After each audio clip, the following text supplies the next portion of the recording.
The morning mist clung to the Colorado mountains like secrets waiting to be told. In the valley below, where the South Platte River carved its ancient path through red earth and sagebrush, stood the Mackenzie Ranch, weathered, solitary, and forgotten by most who passed through Clearwater County. Before we jump back in, tell us where you're tuning in from, and if this story touches you, make sure you're subscribed, because tomorrow, I've saved something extra special for you.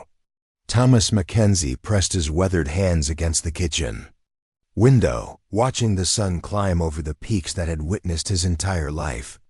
43 years old, with silver threading through dark hair and lines etched deep around eyes that had seen too much, he carried himself with the careful precision of a man who had learned to depend only on himself. The coffee in his tin cup had gone cold an hour ago, but he continued to sip it anyway. The bitterness matched his mood most mornings. Outside, his breath would fog in the September air, and the frost that kissed the pasture grass reminded him that winter would come early this year. It always did in these mountains, arriving like an unwelcome relative who stayed too long and took more than they gave. His daily routine had become as predictable as the sunrise. Check the water troughs. Repair whatever the wind had damaged overnight. Count the cattle that still grazed his reduced herd. Feed the 2 horses that remained in his stable, Dakota, the aging Mare who had carried his wife on their wedding day, and Thunder, the stallion whose spirit had dimmed along with Thomas's own. The ranch had once sprawled across 3,000 acres, supporting nearly 200 head of cattle and a dozen horses. Now it barely covered 800 acres, and the cattle numbered less than 50.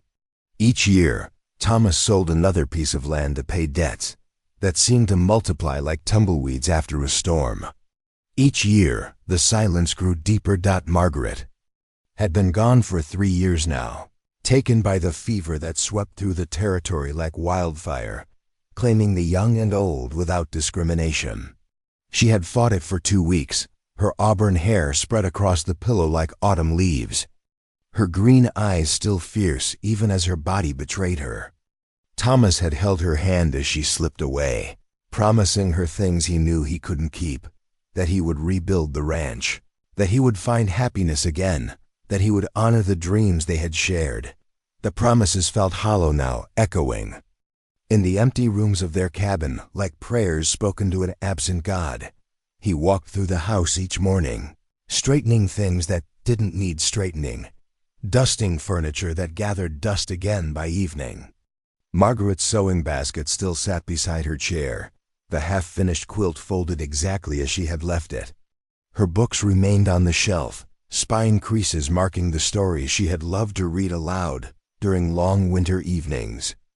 Thomas couldn't bring himself to move these remnants of their life together, but their presence was a constant reminder of what he had lost. The town of Cedar Falls lay 12 miles east, connected to the ranch by a dirt road that became impassable during heavy rains or snow. Thomas made the journey twice a month for supplies, moving through the general store and bank with the efficiency of a man who wanted no conversation beyond what was necessary for commerce. The townspeople had stopped trying to draw him into their social circles, accepting his grief as permanent as the mountains themselves. Mrs. Eleanor Patterson, who ran the boarding house, still nodded politely when their paths crossed.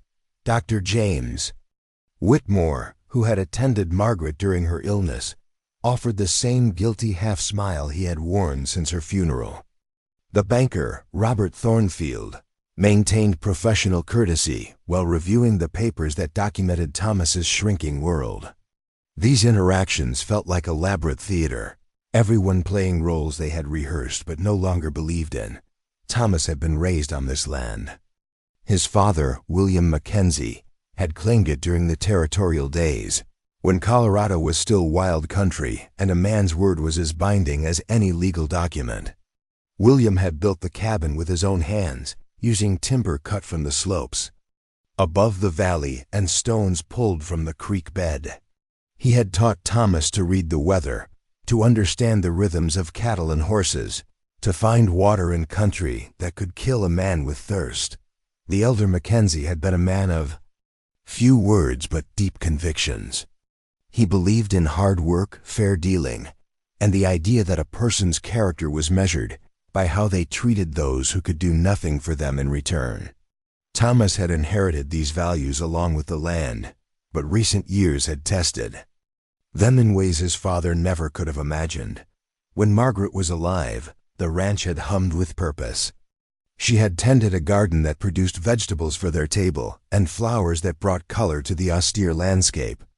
She had sewn curtains for their windows and quilts for their bed, transforming the functional cabin into something that felt like home. Her laughter had filled the spaces between his own silences, and her dreams had given shape to his ambitions. They had planned to expand the herd, to build a larger barn, to maybe start a family when the ranch was more prosperous. Margaret had talked about the children they would have, how she would teach them to read while Thomas taught them to ride. She had sketched plans for additions to the cabin, rooms that would house the family they hoped to create. Those sketches still lay in her writing desk, yellow with age and impossible to look at, without feeling the weight of futures that would never be. Now Thomas moved through his days like a man under water, everything muffled and distant. He rose before dawn not because he was eager to begin the day, but because sleep brought dreams of Margaret that made waking a fresh grief. He worked until exhaustion claimed him, hoping that physical fatigue would quiet the thoughts that circled in his mind. Like wolves around a dying fire, the isolation had become both burden and protection. Out here, 12 miles from the nearest neighbor, Thomas didn't have to pretend he was healing or moving forward. He didn't have to deflect well-meaning advice about finding another wife or selling the ranch to start fresh somewhere else. He could exist in his grief without apology, tending it like a careful gardener tends a grave. His conversations were mostly with the animals. Dakota listened to his complaints about the weather with the patience of an old friend. Thunder responded to his moods, becoming restless when Thomas's anxiety peaked during the long nights. The cattle knew his voice and would approach when he called, their large eyes reflecting a simplicity he envied. The barn had become his refuge during the worst moments. Built by his father and expanded by Thomas during the prosperous years, it stood solid and functional, smelling of hay and leather and the honest sweat of work. Here, surrounded by tools worn smooth by generations of use, Thomas could lose himself in tasks that had clear beginnings and ends. A broken harness could be mended. A dull blade could be sharpened. A loose board could be nailed tight. But as autumn advanced toward winter, even these simple satisfactions felt hollow. The hayloft was only half full. There wasn't money for more, and the reduced herd didn't require the stores his father would have considered essential. The stalls stood mostly empty, echoing with the ghosts of horses long since sold to pay debts. The ranch was dying slowly, and Thomas felt himself dying with it. On this particular morning, as he stood at the window watching the mist lift from the valley, Thomas noticed something different in the quality of light. The air held a sharpness that spoke of weather changing, of systems moving down from the north that would bring the first real cold of the season.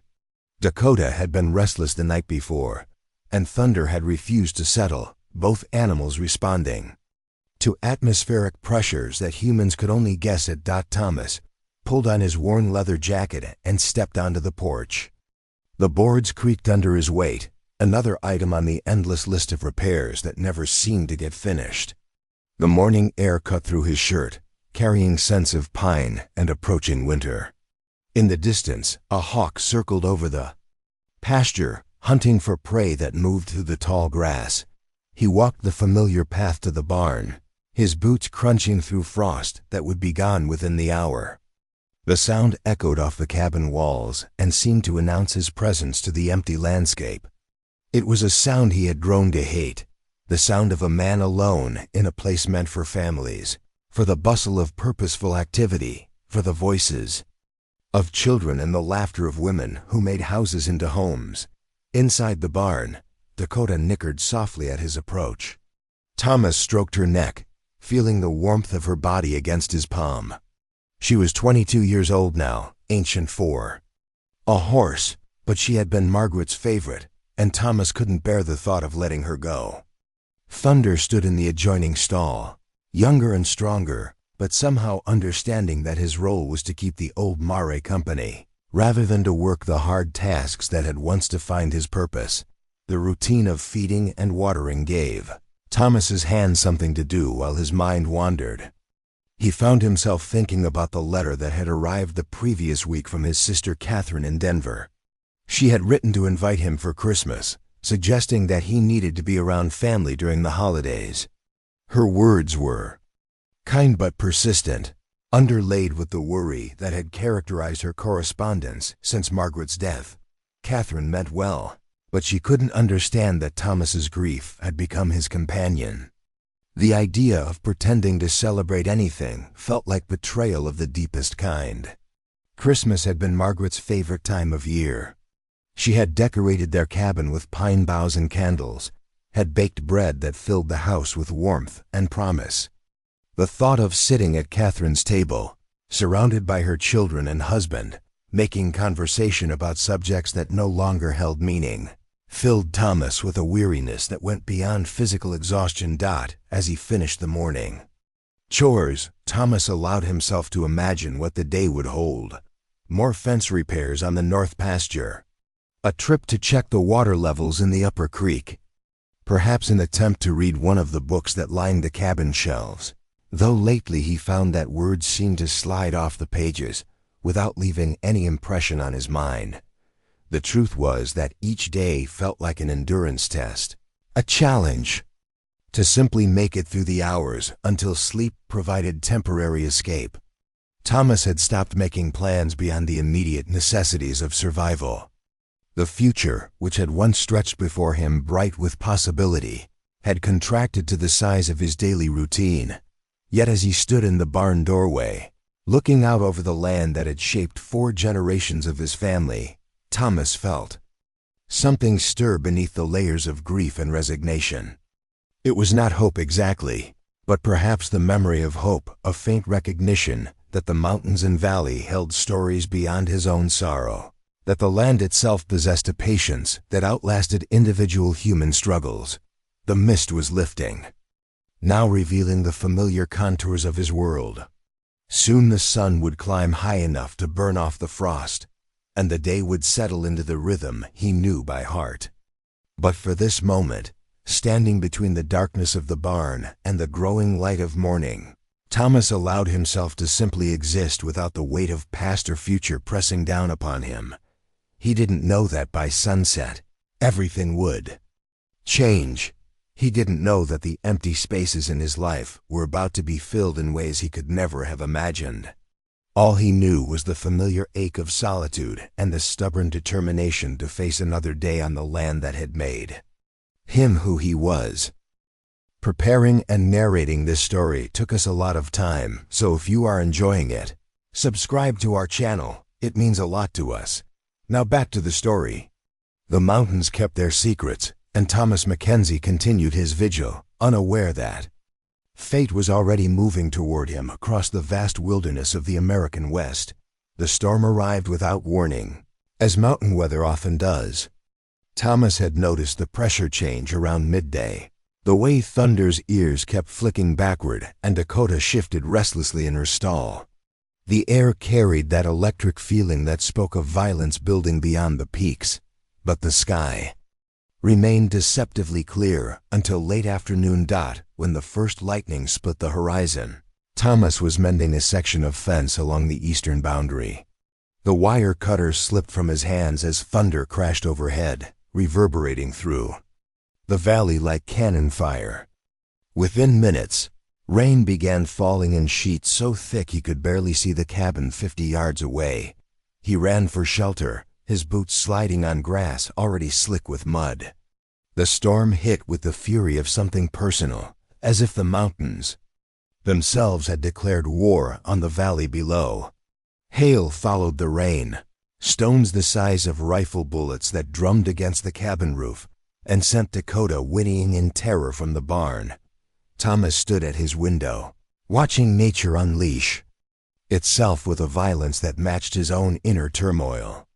The creek that meandered peacefully through his property had become a roaring torrent, carrying debris from the high country, broken branches, stones, and the occasional carcass of some unfortunate creature caught in the flood. The storm raged for 3 hours before moving east toward the plains, leaving behind a landscape transformed. The air smelled of ozone and wet earth, fresh in a way that made Thomas think of new beginnings he no longer believed in. Puddles reflected the emerging stars, and somewhere in the distance, a coyote held its loneliness to the indifferent sky. Thomas pulled on his oilskin coat and stepped outside to survey the damage. The storm had torn shingles from the cabin roof and flooded the lower pasture where his cattle huddled against the fence line. But it was the barn that drew his attention. One of the great oak doors hung askew, its hinges twisted by wind that must have created a vortex in the valley. He sloshed through ankle-deep mud, his lantern casting wild shadows as he approached the structure his father had built to withstand anything nature could deliver. The damage was worse than he had feared. Rain had driven through the broken door, soaking the hay and creating treacherous puddles on the wooden floor. Thomas stepped inside, raising his lantern to assess what could be salvaged. Dakota and Thunder had weathered the storm in their stalls, but the rest of the space showed the violence of wind and water. Hay bales lay scattered like enormous dice, and his tools hung at odd angles where the storm had reached them. It was then that he saw something that didn't belong. In the far corner, behind the overturned feed barrel, shadows moved in a way that had nothing to do with his swinging lantern. Thomas froze, his hand instinctively moving toward the rifle he had left in the cabin. The movement came again, not one shape but several, pressed together in the darkest recess of the barn. "Who's there?" His voice echoed in the cavernous space, rough from disuse and surprise. The shadow shifted, and a face emerged into the lantern. Light, a woman, her dark hair plastered to her skull by rain, her eyes wide with a fear so profound it seemed to have swallowed all other emotions. She clutched something to her chest, and as Thomas stepped closer, he realized it was a child, barely more than a baby, wrapped in what had once been a blue shawl. Behind her, other shapes materialized like ghosts becoming solid. Children, all of them, ranging in age from perhaps 10 years down to the infant in her arms. 7 children total, their clothes torn and filthy, their faces gaunt with hunger and exhaustion. They pressed against each other with the desperate solidarity of creatures who had learned that survival depended on staying together. The woman tried to stand but couldn't manage it. Her left leg was clearly injured, and when she shifted position, Thomas saw the dark stain of blood soaking through her skirt. She had wrapped the wound with strips torn from her petticoat, but the bleeding had soaked through the makeshift bandage. "Please," she whispered, her voice barely audible above the dripping of water from the barn rafters. "Don't hurt the children." Thomas lowered his lantern, suddenly aware that he loomed over them like some avenging angel, his shadow stretching across their huddled forms. The oldest child, a boy with prematurely serious eyes, had positioned himself between Thomas and the others, his thin chest puffed out in a display of protectiveness that was both heartbreaking and futile. "I won't hurt anyone," Thomas said, surprised by the gentleness in his own voice. "You're bleeding." The woman's hand moved protectively to her leg. "It's nothing. We'll leave as soon as the rain stops." "Leave for where?" She didn't answer, but her eyes darted toward the barn door, as if calculating the distance to freedom. The children watched Thomas with the wariness of wild animals, ready to bolt at the first sign of threat. Only the baby seemed unaware of the tension, sleeping fitfully against his mother's chest. Thomas set the lantern on a hay bale and crouched down, making himself smaller and less threatening. "What happened to you?" The woman's lips pressed together in a thin line. She was young, perhaps 25, but hardship had carved lines around her eyes that belonged to someone much older. Her hands were rough and calloused, the hands of someone who had worked hard her entire life, and her dress, though clean, was patched in multiple places with fabric that didn't quite match. "We were traveling," she said finally. "Our wagon broke an axle in the storm. My husband ... She stopped, swallowing hard. "My husband went to find help, told us to wait." Thomas nodded, though something in her story didn't ring true. The children's clothes were too worn for recent travel, and there was a look in their eyes that spoke of longer hardships than a single broken wagon could explain. But questions could wait. How long ago did he leave? 3 days. The words hung in the air between them, heavy with implication. No man would leave his family exposed to the elements for 3 days unless something had prevented his return. Thomas had lived in this country long enough to know the dangers: flash floods, rock slides, wild animals, and worse things that wore human faces but had lost their humanity. "The children aren't all yours," he said. It wasn't a question. The woman's chin lifted slightly, a spark of defiance flickering in her exhausted eyes. "They're mine now." One of the younger girls, perhaps 6 years old, leaned against the woman's shoulder. Her blonde hair was so dirty it appeared brown, and her blue eyes held a sadness that no child should carry. She whispered something too quiet for Thomas to hear, and the woman stroked her hair with automatic tenderness. "We have food at the house," Thomas said, "and clean bandages for your leg. We don't need charity." The response was automatic, spoken with the pride of someone who had been forced to accept too much help already. "It's not charity, it's neighborliness." The distinction seemed to matter to her. She studied his face in the lantern light, searching for signs of the predatory interest that had probably taught her to be wary of men offering assistance. Whatever she saw there must have satisfied her, because her rigid posture relaxed slightly. "The children are hungry," she admitted. "They haven't eaten since yesterday morning." Thomas stood slowly, careful not to make sudden movements. "Can you walk?" She tried to rise and immediately gasped, her face draining of what little color remained. The injury was worse than she had let on, and Thomas could see that putting weight on the leg caused excruciating pain.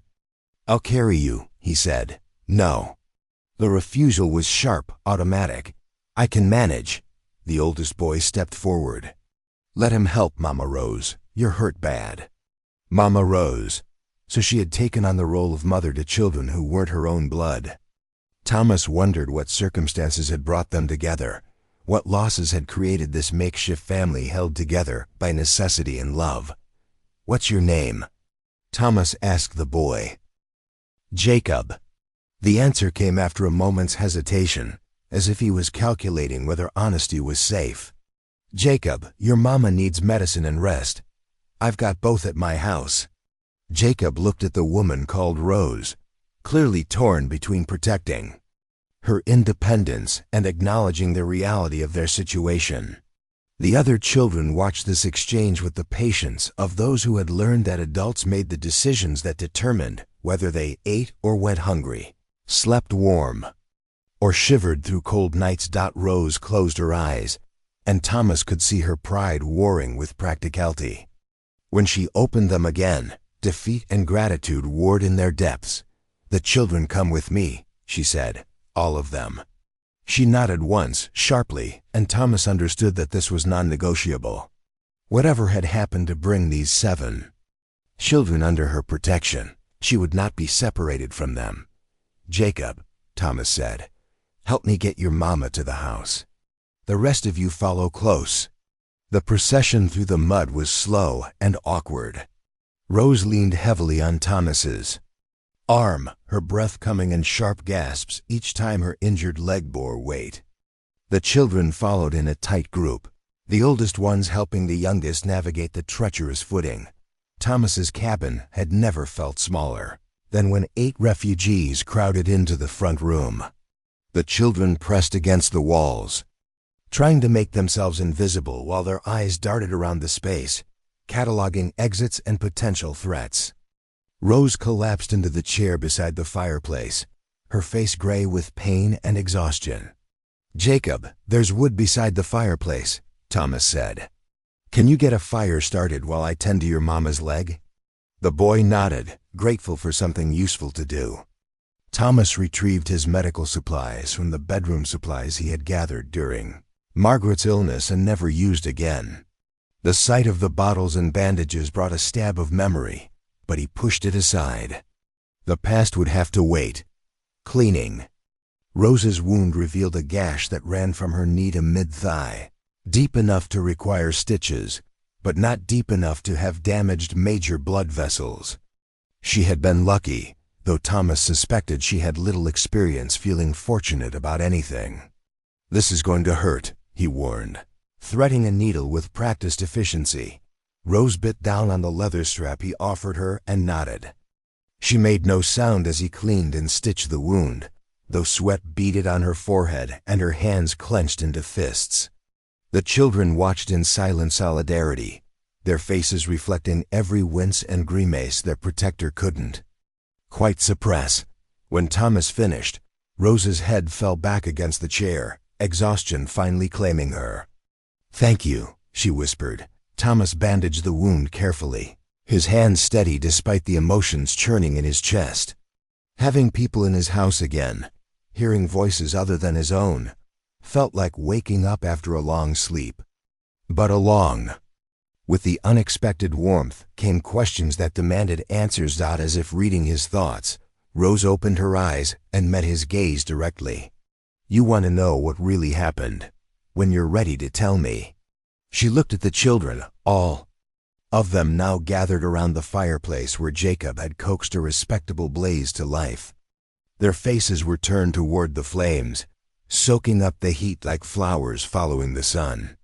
"We were slaves," she said simply, "on a plantation in Louisiana.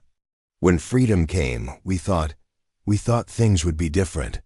But different doesn't always mean better." Thomas nodded, understanding filling the spaces between her words. The end of the war had brought legal freedom, but not necessarily safety or opportunity for people like Rose and these children. The stories filtering back from the South spoke of violence, persecution, and desperate journeys toward the promise of something better in the Western territories. The children's families? Dead, disease, violence, accidents that weren't accidents. "I gathered them up because no child should be alone in this world." Her voice carried a fierce protectiveness that resonated in Thomas's chest. "We've been traveling for 6 months, following rumors of land where we could start over. And your husband?" Rose's laugh was bitter. "There is no husband. But people are more likely to help a woman traveling with her husband's children than a spinster who's collected strays." The honesty in her voice convinced Thomas that she was telling the truth now, or at least a version of it that contained all the essential elements. The details of their journey mattered less than the fact that they were here, in his cabin, looking to him for salvation he wasn't sure he could provide. But as he watched Jacob help the youngest child remove her muddy shoes, as he saw Rose's protective gaze sweep over her makeshift family, Thomas felt something shift inside his chest. For 3 years, he had measured his days in solitude and sorrow. Now suddenly, his quiet house thrummed with life that demanded attention, care, and decisions about the future. Outside, the storm clouds had moved on, leaving behind air so clear the stars seemed close enough to pluck from the sky. Inside, 8 refugees from a brutal world had found temporary shelter in the home of a man who had stopped believing in new beginnings. Thomas looked around his cabin, at the children beginning to nod with exhaustion, at Rose fighting sleep, despite her obvious need for rest, at the firelight dancing across faces that had known too much hardship for their tender years. Something Margaret had said during their last conversation whispered through his memory. The heart makes room for what it needs to hold. His heart, which had felt contracted and useless for so long, suddenly seemed to expand. There was room here, space for voices and laughter, and the beautiful chaos of life being lived. There was room for second chances for families formed by choice rather than blood, for hope that arrived disguised as strangers seeking shelter from the storm. Thomas stood and walked to his bedroom. returning with quilts and pillows that had gathered dust in Margaret's cedar chest. As he distributed bedding and watched the children settle into sleep with the quick surrender of the truly exhausted, he realized that everything about his life had just changed. The question now was whether he had the courage to embrace the change, or the wisdom to understand what it might cost him. Outside, a coyote howled again, but this time the sound seemed less like loneliness and more like a call to something wild and necessary and good. Dawn arrived gently after the storm's violence, painting the Colorado sky in shades of rose and gold that seemed impossible after the previous night's fury. Thomas woke to sounds he had forgotten existed: the soft murmur of children's voices, the whisper of bare feet across wooden floors, and underneath it all, a woman humming a melody that carried both sorrow and hope in its simple notes. He dressed quietly, not wanting to disturb the fragile peace that had settled over his cabin. Through the thin walls, he could hear Rose's voice, low and soothing, as she spoke to the children in tones that conveyed safety despite their uncertain circumstances. The sound stirred something deep in Thomas's chest, a recognition of the nurturing presence his home had lacked for so long. When he emerged from his bedroom, he found the children gathered around the fireplace, their faces cleaner than they had been the night before. Someone, probably Jacob, had rekindled the fire, and the smaller ones sat cross-legged on the quilts, their eyes bright with the resilience that allows children to find wonder even in the midst of hardship. Rose sat in the same chair where he had tended her wound, her injured leg elevated on a wooden crate. She had somehow managed to wash her face and hands, and had braided her dark hair into a neat plait that hung over one shoulder. The blue dress she wore was the same one from the night before, but she had mended the worst tears with thread pulled from somewhere, transforming herself from a storm-bedraggled refugee into a woman of quiet dignity. "Morning," Thomas said, self-conscious in his own home for the first time in years. "Good morning, Mr. Mackenzie." Rose's voice was formal, careful. "I hope we didn't wake you." "No, I'm usually up before sunrise." He moved toward the kitchen area, muscle memory guiding him through the routine of making coffee. "How's the leg?" "Better. Thank you for ...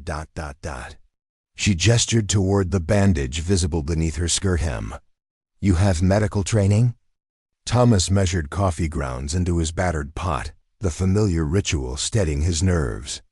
"My father was a doctor before he took up ranching. Taught me enough to treat injuries when the nearest real doctor is a day's ride away." This was only partially true. Most of his medical knowledge had come from necessity during Margaret's illness, from desperate reading of every medical text he could find and urgent consultations with Dr. Whitmore when travel was possible. But admitting this would require explaining Margaret, and Thomas wasn't ready for that conversation. The youngest child, a girl who couldn't be more than 3, toddled over to where Thomas worked. She had enormous brown eyes and hair that stuck up in small tufts despite obvious attempts to smooth it down. She stood beside his leg, one small hand gripping his pants for balance, and stared up at him with the frank curiosity of the very young. "That's Lucy," Rose said, a note of amusement in her voice. "She's not shy when she decides you're safe." Lucy babbled something incomprehensible and patted Thomas's leg. Without thinking, he reached down and picked her up, settling her on his hip as he continued preparing breakfast. She examined his face with intense concentration, her small fingers tracing the lines around his eyes as if reading a map of his experiences. "She likes you," observed a voice from the fireplace. Thomas turned to see a girl of perhaps 8 watching him with serious dark eyes. "Lucy doesn't take to everyone." "What's your name?" Thomas asked. "Emma." She spoke with the careful enunciation of someone who had been taught that proper speech was important. "I help Mama Rose with the little ones." Thomas nodded, understanding that in their makeshift family, everyone had roles that contributed to survival.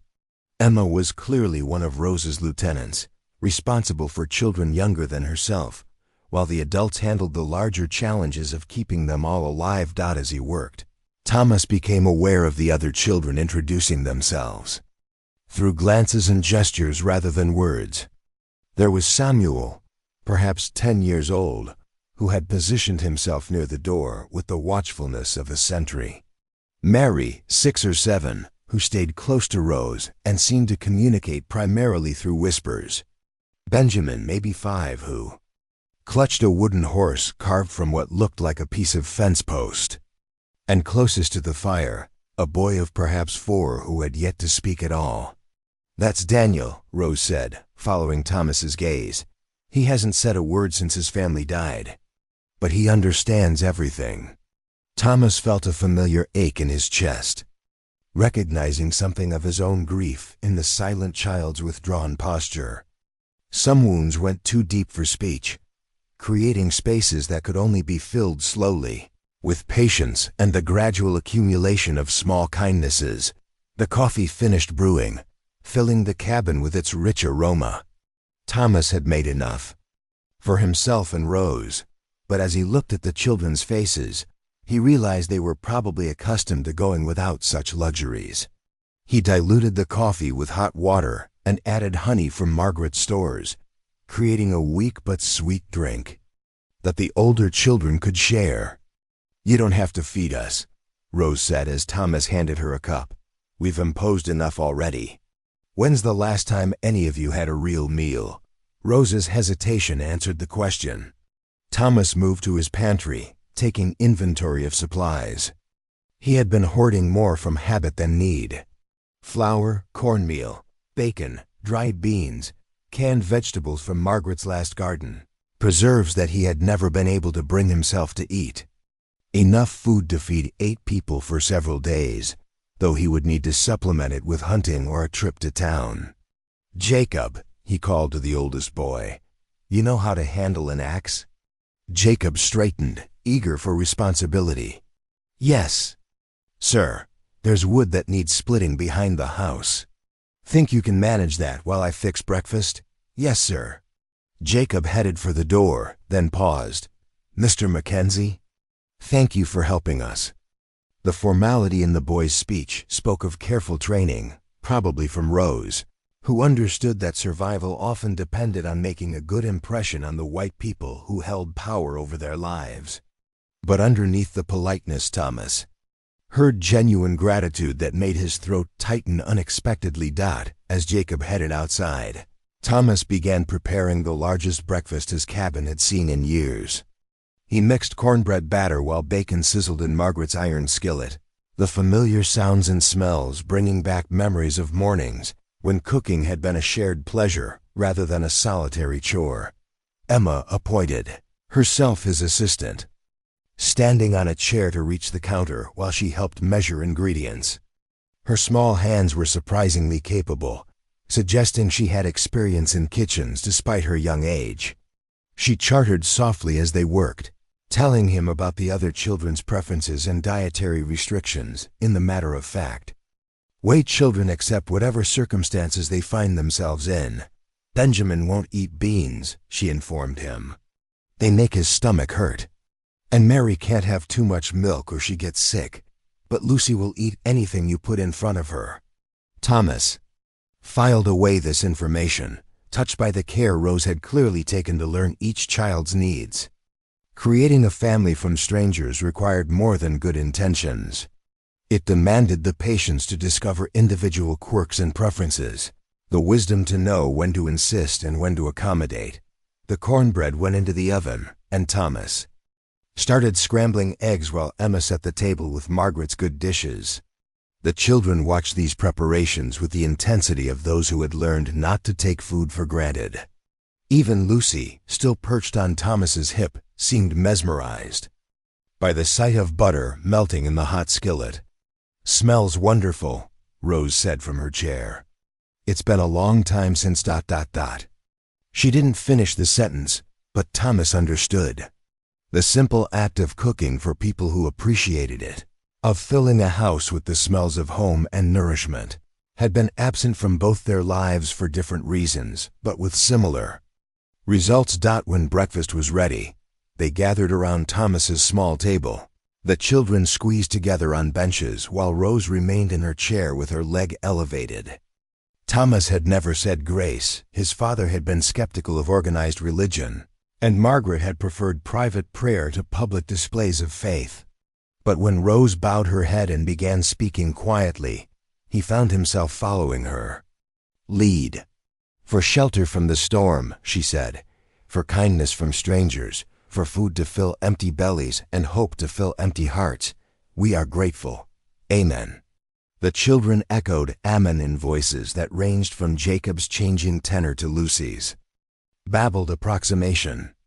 Thomas realized it was the first prayer spoken in his house since Margaret's funeral, and surprisingly, it didn't feel like an intrusion but rather like a blessing on the meal and the unlikely gathering around his table. The children ate with the focused intensity of those who had known genuine hunger, but they also displayed manners that spoke of Rose's careful instruction. They said please and thank you, waited for permission before reaching for seconds, and helped the younger ones without being asked. Watching them, Thomas began to understand the magnitude of Rose's accomplishment in keeping them not just alive but civilized, maintaining their humanity in circumstances that could easily have stripped it away. After breakfast, while Rose rested and the smaller children played quietly with toys improvised from kitchen utensils and scraps of cloth, Thomas found himself working alongside Jacob and Samuel to repair storm damage around the property. The boys were eager to contribute, understanding instinctively that staying in Thomas's home came with obligations. Jacob proved capable with tools, his movements careful but confident as he helped nail loose boards back into place. Samuel, younger, but equally determined, fetched supplies and held things steady while Thomas worked. Their conversation was sparse but comfortable, the kind of communication that develops between people focused on shared tasks. "You've been ranching for a long?"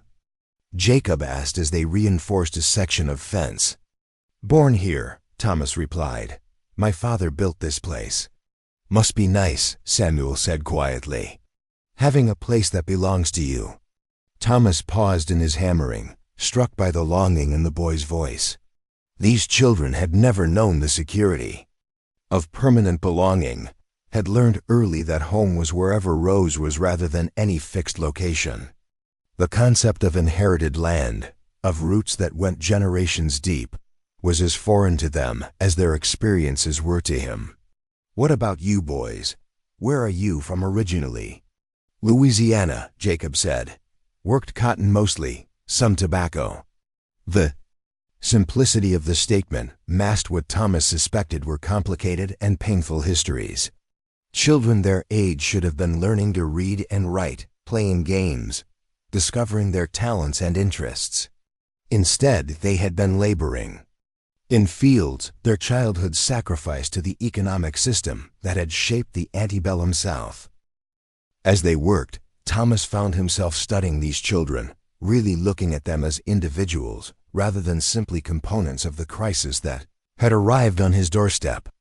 Jacob carried himself with premature responsibility, constantly aware of the younger children's whereabouts and needs. Samuel had a quick intelligence that showed in his questions about the tools they used and the techniques Thomas employed. Even in their brief interactions, Thomas could see the potential these boys carried. Given proper education and opportunity, by midday, the immediate storm damage was repaired, and Thomas's property looked much as it had before the previous nights. Violence, but inside the cabin, the transformation was more profound. Rose had somehow organized the space to accommodate 8 people without making it feel crowded. The children had established quiet activities that kept them occupied without disturbing the adults, and the sound of voices had replaced the oppressive silence that had characterized Thomas's life for 3 years. During the afternoon, while the children napped or played, Thomas and Rose had their first real conversation. She told him more about their journey, the dangers they had faced and the small kindnesses that had kept them moving westward. She spoke of her own past born free in New Orleans, educated by missionaries who believed in the potential of all. God's children, widowed young when yellow fever took her husband before the war even began. "I never planned to collect children," she said with a wry smile. "But circumstances kept putting them in my path, and I couldn't walk away."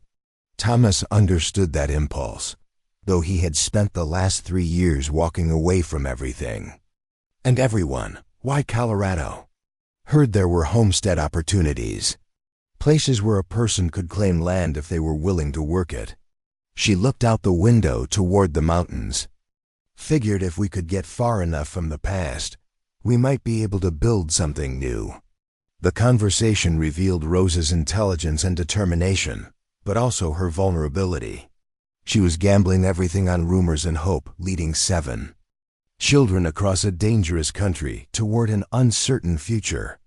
The courage required for such a journey was staggering, and Thomas found himself respecting this woman who had appeared in his barn like an answer to prayers he hadn't known he was.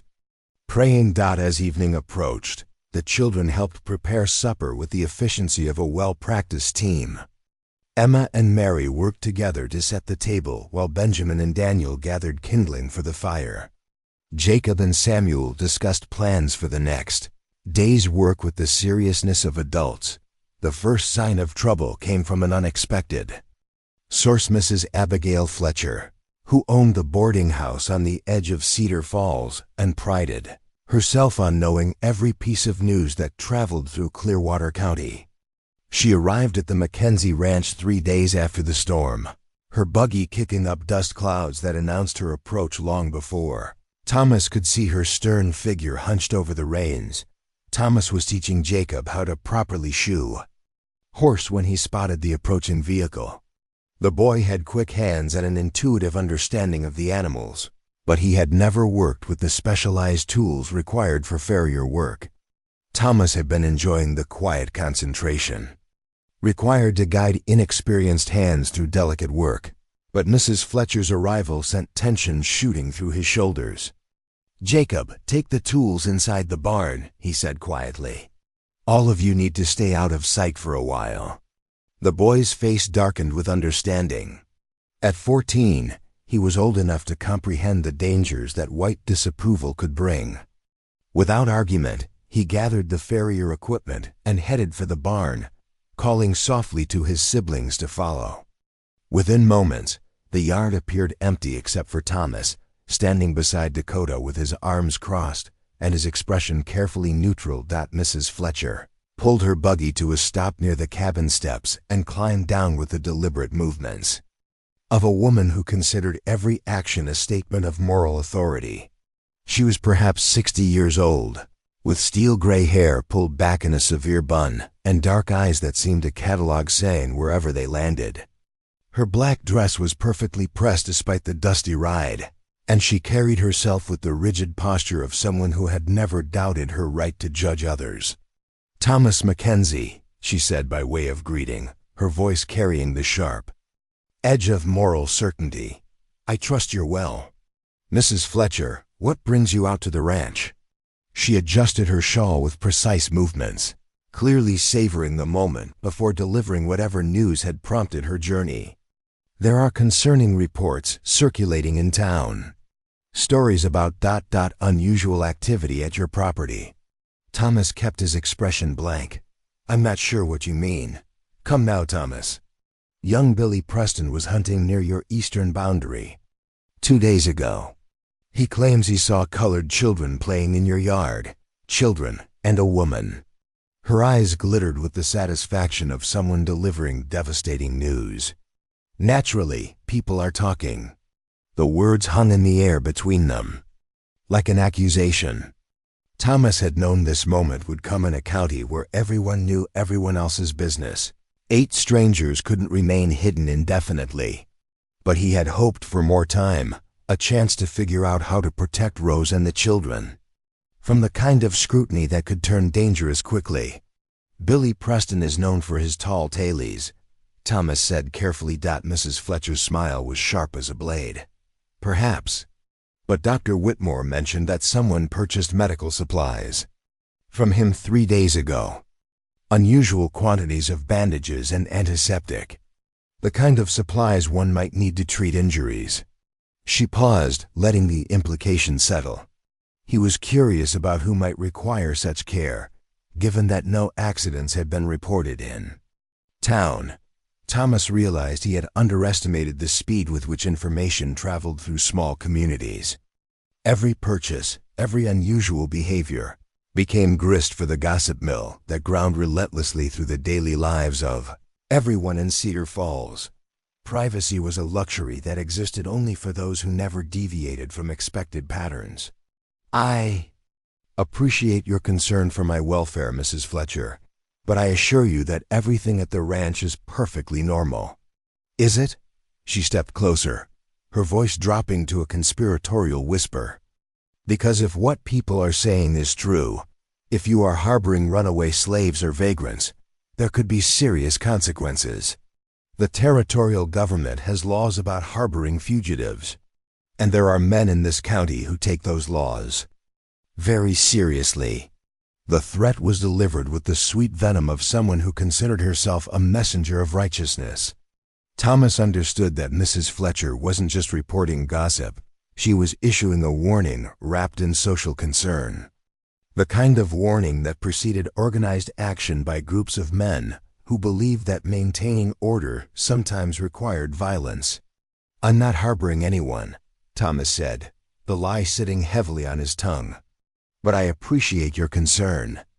For my legal standing." Mrs. Fletcher studied his face with the intensity of someone trained to detect deception. Whatever she saw there must have confirmed her suspicions, because her expression hardened into something approaching satisfaction. Of course, there are those who would argue that a man who has been alone too long might make questionable decisions about companionship. Her voice carried implications that made Thomas's hands clench into fists. Particularly a man who might be lonely enough to overlook certain moral considerations. The insult was delivered with such casual cruelty that it took Thomas a moment to process its full meaning. Mrs. Fletcher was suggesting not only that he was harboring fugitives, but that his motivations were driven by inappropriate desires. The accusation was designed to destroy his reputation while painting Rose as a woman of questionable virtue. "I think this conversation is over," Thomas said, his voice low and dangerous. "Is it?" Mrs. Fletcher climbed back into her buggy with unhurried precision. "Because from where I sit, it seems like it's just beginning. People in this county have long memories, Thomas. They remember who stands with the community and who stands against it. I hope you'll consider carefully which side of that line you want to find yourself on." She drove away without another word, leaving Thomas standing in the dust of her departure with his heart hammering against his ribs.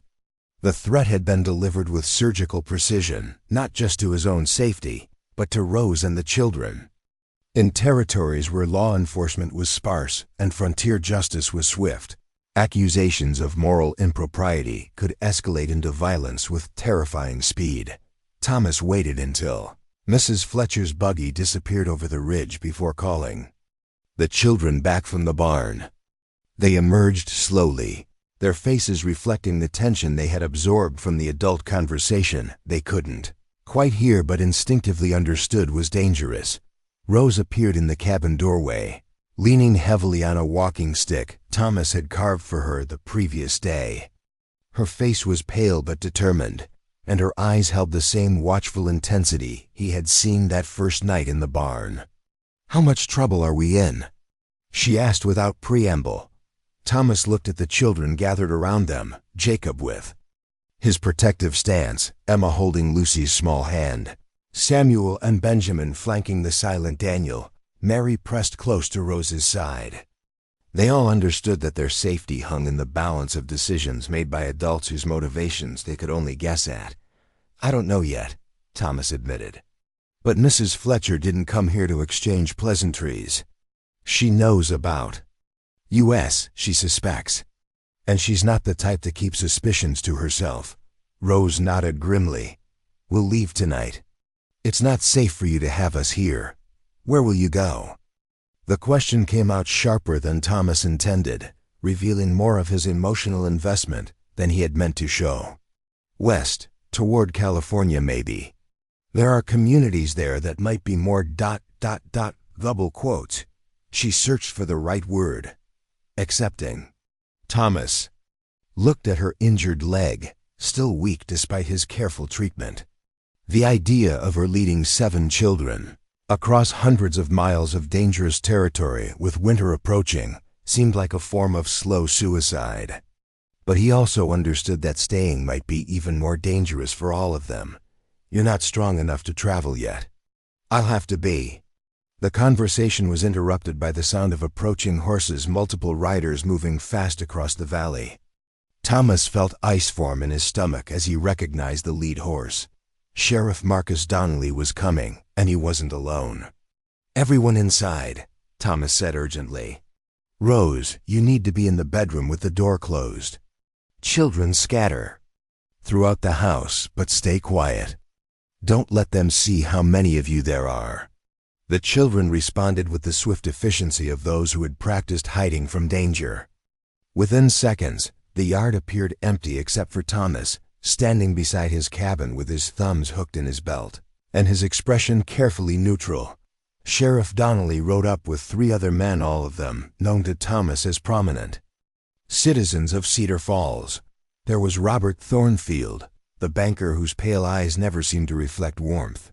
Henry Crawford, who owned the largest general store in town and served as an unofficial spokesman for the business community. And bringing up the rear, looking uncomfortable but determined, was Pastor William Hayes from the First Methodist Church. The sheriff was a large man with graying whiskers and hands, scarred from years of manual labor before taking up law enforcement. Thomas had always considered him fair-minded, but the expression on his weathered face suggested that fairness might be complicated by political considerations. "Afternoon, Thomas," Donnelly said, dismounting with the careful movements of someone whose joints protested such activities. "Mind if we have a word?" "Of course not. What can I do for you, Sheriff?" Donnelly glanced at his companions, clearly uncomfortable with his role in whatever drama was unfolding. "We've had reports about unusual activity at your ranch. Thought we'd better come out and see if everything was all right." Thomas nodded, understanding that this was the official version of events that would appear in any report Donnelly might file. The real conversation would happen in the spaces between words, in the questions that weren't asked and the answers that weren't given. "Everything's fine here. Just been making repairs after the storm." Thornfield stepped forward, his pale eyes scanning the cabin and yard with obvious suspicion. "Strange thing, though. Doc Whitmore mentioned you'd purchased medical supplies, significant quantities. Makes a man wonder what kind of repairs require bandages and antiseptic." The banker's voice carried the kind of authority that came from controlling other people's financial futures. Thomas had borrowed money from Thornfield's bank to keep the ranch operating after Margaret's death, and the debt gave the banker leverage that extended beyond purely financial matters. "Cut myself pretty bad on some storm debris," Thomas said. "Wanted to make sure I had proper supplies to treat the wound." Pastor Hayes urged his horse closer, his round face creased with what appeared to be genuine concern. "Thomas, if you're in some kind of trouble, you know you can talk to me. The church exists to help people through difficult times." The offer seemed sincere, but Thomas noticed that Hayes kept glancing toward the cabin windows, as if expecting to see evidence of whatever had prompted this visit. Even men of God, it seemed, were not immune to curiosity about their neighbors. "Private affairs. I appreciate that, Pastor. But I'm managing just fine." Henry Crawford, who had remained silent until now, finally spoke up. "Thing is, Thomas, there are rumors circulating that paint a different picture. Stories about strangers on your property. Colored folk, specifically. In the current climate, such associations could be problematic." The euphemism was delivered with the careful precision of someone who understood exactly how explosive the underlying issues could become. Colorado Territory existed in a complex political space, officially free territory where slavery was prohibited, but populated by people with vastly different views about race and social order. The end of the war had settled some questions while creating new tensions that simmered just beneath the surface of daily life. Sheriff Donnelly stepped forward, clearly wanting to regain control of the conversation. "Thomas, I'm going to ask you directly. Are you harboring fugitive slaves or other illegal persons on this property?" The question hung in the air like a challenge. Thomas understood that his answer would determine not just his own future, but the fate of 8 people whose only crime was seeking shelter from a world that had shown them little mercy. He thought of Rose's quiet dignity, of Jacob's eager willingness to work, of Lucy's trusting smile. He thought of Margaret's voice saying that the heart makes room for what it needs to hold. "Sheriff," Thomas said carefully, "I'm not harboring anyone illegally. The people on my property are here as my guests, and they're free to leave whenever they choose." It was technically true. Rose and the children weren't fugitive slaves, but free people traveling in search of opportunity. But Thomas knew that legal technicalities would matter less than racial prejudices if this situation escalated beyond official inquiry into community action. Donnelly nodded slowly, clearly recognizing the distinction Thomas was making. "I see. And these guests of yours, they have proper documentation of their status." Thomas felt sweat form between his shoulder blades. Documentation was the kind of bureaucratic requirement that could trap even innocent people in legal complications. In a territory where most residents carried few official papers, the demand for documents often reflected suspicion rather than legitimate law enforcement needs. "They're traveling to California," Thomas said, "passing through on their way west." "That's not what I asked." The sheriff's voice carried a note of regret, as if he understood that he was being forced to pursue questions that could lead to outcomes he didn't necessarily support. But political pressure from influential citizens like Thornfield and Crawford clearly outweighed any personal reservations he might have. Before Thomas could respond, the cabin door opened and Rose appeared, leaning on her walking stick but carrying herself with unmistakable dignity. She had changed into her best dress, still worn and patched, but clean and neat. Her hair was pulled back severely, and her expression was calm despite the obvious danger of the situation. "Good afternoon, gentlemen," she said, her voice carrying the careful enunciation of someone who had received formal education. "I'm Mrs. Rose Washington. I believe you're here because of concerns about my family and me." The effect of her appearance was immediate and complicated. The men had clearly expected to find exactly the kind of person their prejudices suggested, perhaps a runaway slave cowering in fear, or a woman of questionable virtue seeking inappropriate shelter. Instead, they found themselves facing someone whose bearing and speech challenged their assumptions while confirming their suspicions. Thornfield recovered first, his pale eyes narrowing as he studied Rose's face. "You're the woman who's been staying here with Thomas. Mr. Mackenzie has graciously provided shelter while my children and I recover from injuries sustained during the recent storm." Rose's voice remained steady, but Thomas could see the tension in her shoulders. "We're grateful for his Christian charity." Pastor Hayes leaned forward in his saddle, clearly intrigued by the theological implications of Rose's carefully chosen words. "And where exactly are you traveling to, Mrs. Washington?" "California, Reverend. We've heard there are opportunities there for people willing to work hard and live honestly." Crawford snorted. "Opportunities for your kind, you mean?" The insult was delivered with casual cruelty, but Rose's expression didn't change. "Opportunities for free American citizens seeking to build better lives for their children, yes." The response was perfectly calibrated at acknowledging the racial dimension of Crawford's comment while asserting legal and moral equality. Thomas felt a surge of admiration for Rose's courage in facing down men who held the power to destroy everything she was trying to build. Sheriff. Donnelly looked increasingly uncomfortable with the direction of the conversation. Mrs. Washington, do you have papers documenting your free status? Rose reached into her dress pocket and withdrew a folded document, extending it toward the sheriff with steady hands. Emancipation papers issued by the Freedmen's Bureau in New Orleans, and identification documents for each of the children in my care. Donnelly examined the papers carefully, clearly hoping to find some technical flaw that would justify further action. But whatever he saw there seemed to satisfy legal requirements, because he handed the documents back with obvious reluctance. Everything appears to be in order, he said finally. Thornfield's face darkened. Sheriff, surely you're not going to simply accept. I'm going to follow the law.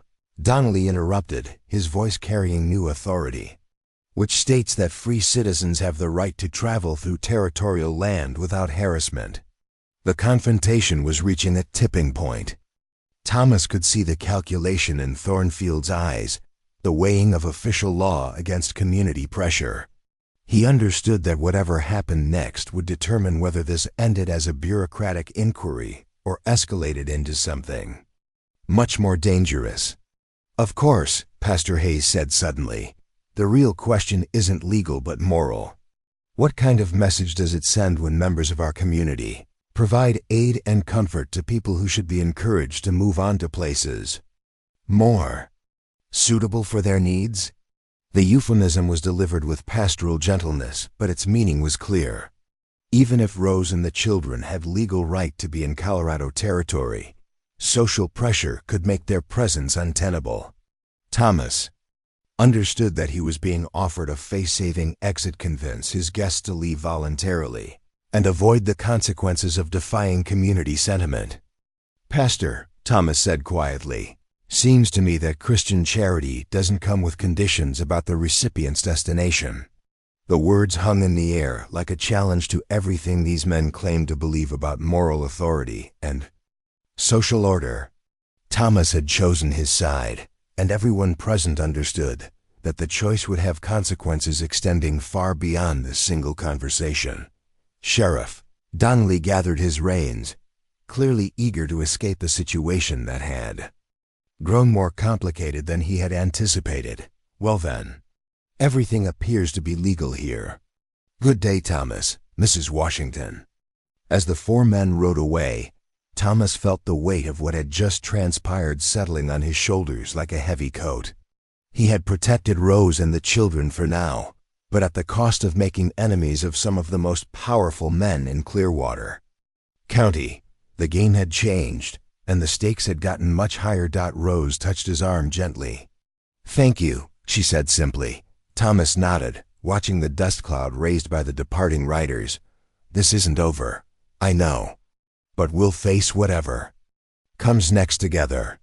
The word together carried more weight than Thomas had expected.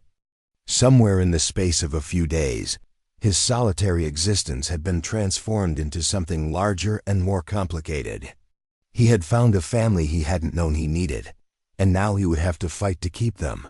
The attack came at midnight. On a moonless night, when the only light came from the dying embers in Thomas's fireplace and the distant glitter of stars obscured by gathering clouds. Thomas had been expecting trouble since the sheriff's visit 3 days earlier, but the reality of violence arriving at his doorstep still sent shockwaves through his system when the sound of approaching horses shattered the mountain silence. He had been sitting in his chair by the window, unable to sleep despite the exhaustion that weighed on his shoulders like a physical burden. Rose and the children slumbered peacefully throughout the cabin, the little ones curled together on quilts near the fireplace. The older children stretched out on makeshift beds, and Rose herself finally resting without the lines of pain that had marked her face during the day. The sound that jerked Thomas fully alert wasn't the measured clip-clop of a single horse bringing news or assistance. This was the thunder of multiple riders moving fast and with purpose, their horses' hooves striking the hard-packed earth of his yard like a drumbeat announcing war. Thomas rose slowly, his hand instinctively reaching for the rifle that hung above the mantel. Through the window, he could see torches flickering in the darkness, at least 6 riders, possibly more, arranged in a loose semicircle around his cabin. The flames cast dancing shadows that transformed familiar faces into masks of menace and righteous fury. "Rose," he called softly, never taking his eyes from the window. "Wake the children, quickly." She responded immediately, moving through the cabin with swift efficiency despite her still tender leg. Within moments, 7 children were alert and silent, their eyes reflecting the firelight as they looked to the adults for guidance. Thomas marveled at their discipline, no crying, no questions, just the instant readiness of those who had learned that survival often depended on the ability to become invisible at a moment's notice. "Back bedroom," Thomas whispered. "All of you. Stay away from the windows and don't make a sound until I tell you it's safe." Jacob started to protest. "Mr. Mackenzie, we can help. You can help by keeping the little ones safe," Thomas interrupted. "That's the most important job right now." Rose herded the children toward the bedroom, but paused at Thomas's shoulder. "These men aren't here to talk. I know. They'll kill you if you try to protect us." Thomas met her eyes in the dim light, seeing fear and determination warring in their depths. "They might try. But I've got advantages they don't expect." "What advantages?" "I know this land better than anyone alive. And I'm fighting for something. That matters." Rose's hand briefly touched his arm, a gesture that conveyed more than words could express. Then she disappeared into the bedroom with the children, leaving Thomas alone to face whatever violence was gathering in his yard. Voice called out from the darkness, Robert Thornfield's carefully modulated banker's tone, though it carried new notes of authority and menace. "Thomas Mackenzie, come out here so we can have a civilized conversation." Thomas stepped onto his porch, the rifle held casually but ready. The torches revealed faces he recognized, men from Cedar Falls and the surrounding ranches, their features distorted by firelight and the kind of righteous anger that could justify any action. Besides Thornfield, he could identify Henry Crawford, the store owner, and at least 4 other prominent citizens who had apparently decided that community standards required enforcement. "Thornfield," Thomas called back. "Bit late for social calls, isn't it?" "Late enough that honest folk are in their beds and won't be disturbed by unpleasant business." Thornfield urged his horse closer, close enough for Thomas to see the cold satisfaction in his pale eyes. "We've come to help you solve a problem, Thomas. The problem of unwelcome guests who've overstayed their welcome." "I don't recall asking for help with any problems." Crawford spurred his horse forward, his torch casting wild shadows across the cabin walls. "Maybe you didn't ask, but you sure as hell need it. Word's gotten around about what you're harboring here, about the kind of woman you've taken up with. People are talking, Thomas, and the talk isn't friendly." The insult was delivered with deliberate crudeness, designed to provoke Thomas into rash action. But 3 days of anticipating this moment had given him time to prepare, both tactically and emotionally. He understood that these men wanted him angry and off balance, making mistakes that would justify whatever violence they had planned. "My guests will be moving on when they're ready," Thomas said calmly. "Until then, they're under my protection." A new voice emerged from the group of riders, Jim Patterson, whose ranch bordered Thomas's property to the south. Thomas had known Patterson for 15 years, had helped him through difficult calving seasons, and shared drinks at community gatherings. But the man who spoke now seemed like a stranger, his voice thick with an anger that transformed neighborly familiarity into something dangerous. "Protection?" Patterson laughed harshly. "Thomas, you've lost your damn mind. These people are nothing but trouble. Runaway slaves, probably wanted for crimes down south. And here you are, playing house with a colored woman like some kind of fool." The accusation hung in the air like smoke from the torches, spreading its poison through the night. Thomas understood that this was about more than Rose and the children. It was about social order, about the unspoken rules that governed how people like him were expected to behave. By choosing to help strangers rather than turning them away, he had violated boundaries that some men considered sacred. "They're free citizens traveling west," Thomas replied. "Same as any other American seeking better opportunities." Thornfield's laugh was cold as the winter wind. "Americans? Thomas, you've spent too much time alone up here. Started thinking thoughts that don't match reality. These people aren't Americans. They're property that got loose when the war ended. And property needs to be managed." The casual dehumanization in Thornfield's voice sent rage flooding through Thomas's chest. He had to consciously force his finger away from the rifle's trigger, understanding that shooting now would accomplish nothing except his own death and leaving Rose and the children defenseless. "The war's over, Thornfield. Slavery's finished." "Maybe in the law books," Crawford called out. "But out here, things work differently. Out here, we still remember what order looks like."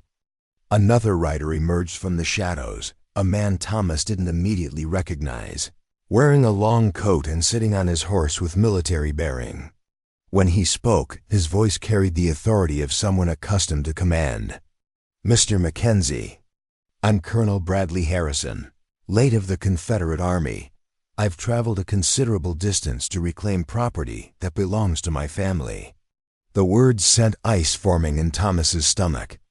If Harrison was telling the truth, if he had some legal claim to Rose or the children, the situation had just become exponentially more dangerous.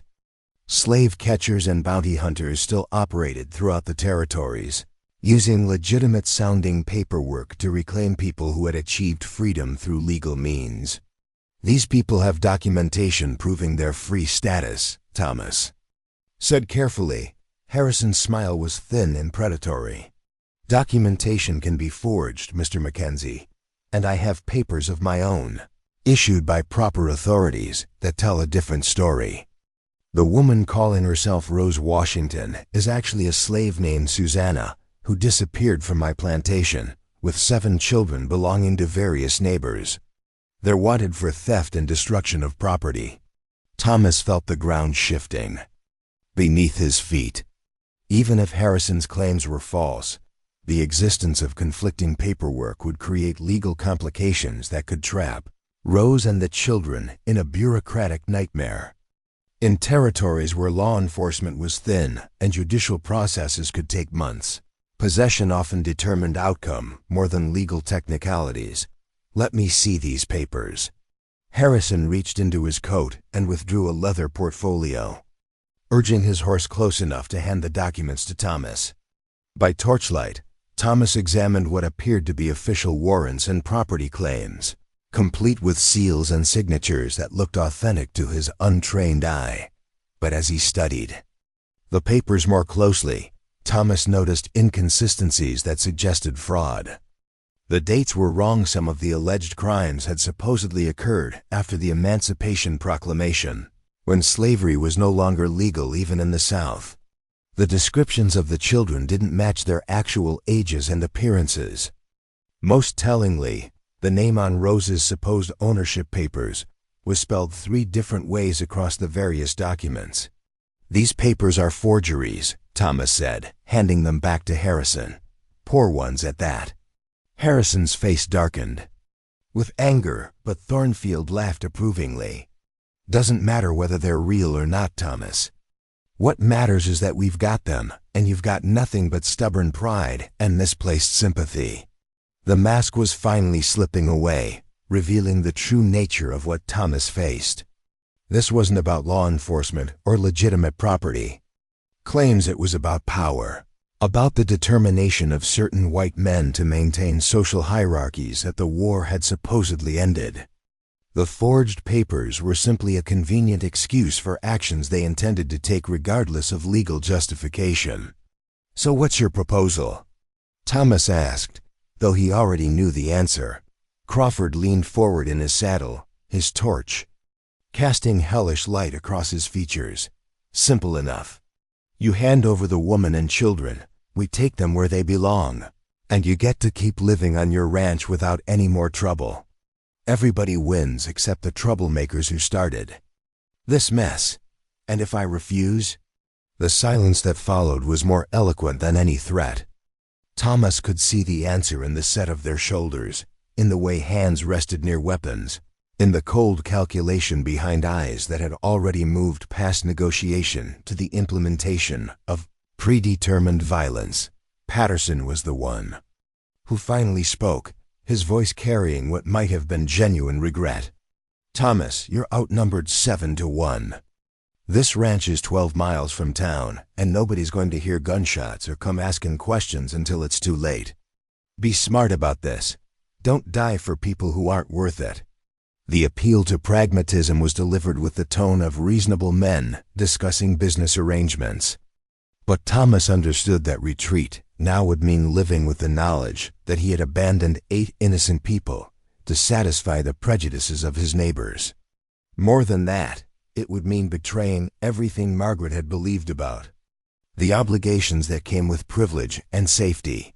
"They're worth it," Thomas said simply. The words seemed to trigger something in the group of riders. Horses shifted restlessly, and Thomas heard the distinctive sounds of weapons being drawn and cocked. The time for conversation was ending, and the moment of violence was approaching with the inevitability of sunrise.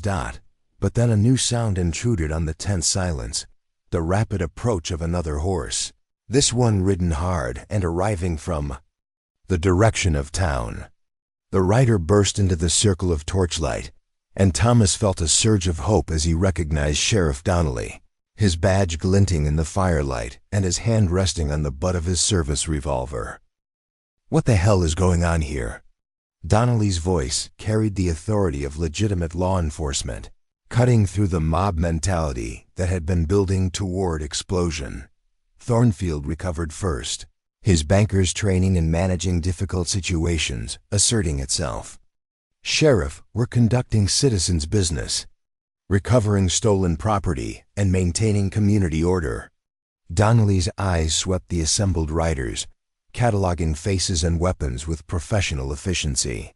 "I don't recall authorizing any citizen committees to conduct law enforcement activities in my jurisdiction. Sometimes citizens have to act when official law enforcement proves inadequate to the task," Harrison said, his military bearing evident even on horseback. "Is that so?" Donnelly's voice carried a dangerous calm. "Well, Colonel Harrison, perhaps you'd like to explain to me exactly what task you think needs accomplishing." "Here." Harrison produced his forged papers again, extending them toward the sheriff with the confidence of someone who believed authority figures would automatically accept his version of events. "These documents establish my legal claim to property currently being harbored by Mr. Mackenzie. I'm simply seeking to recover what belongs to me."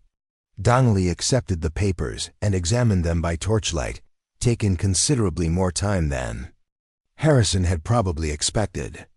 The sheriff's face remained expressionless as he studied each document, but Thomas could see growing skepticism in the way he held the papers, the questions in his eyes as he compared different pages.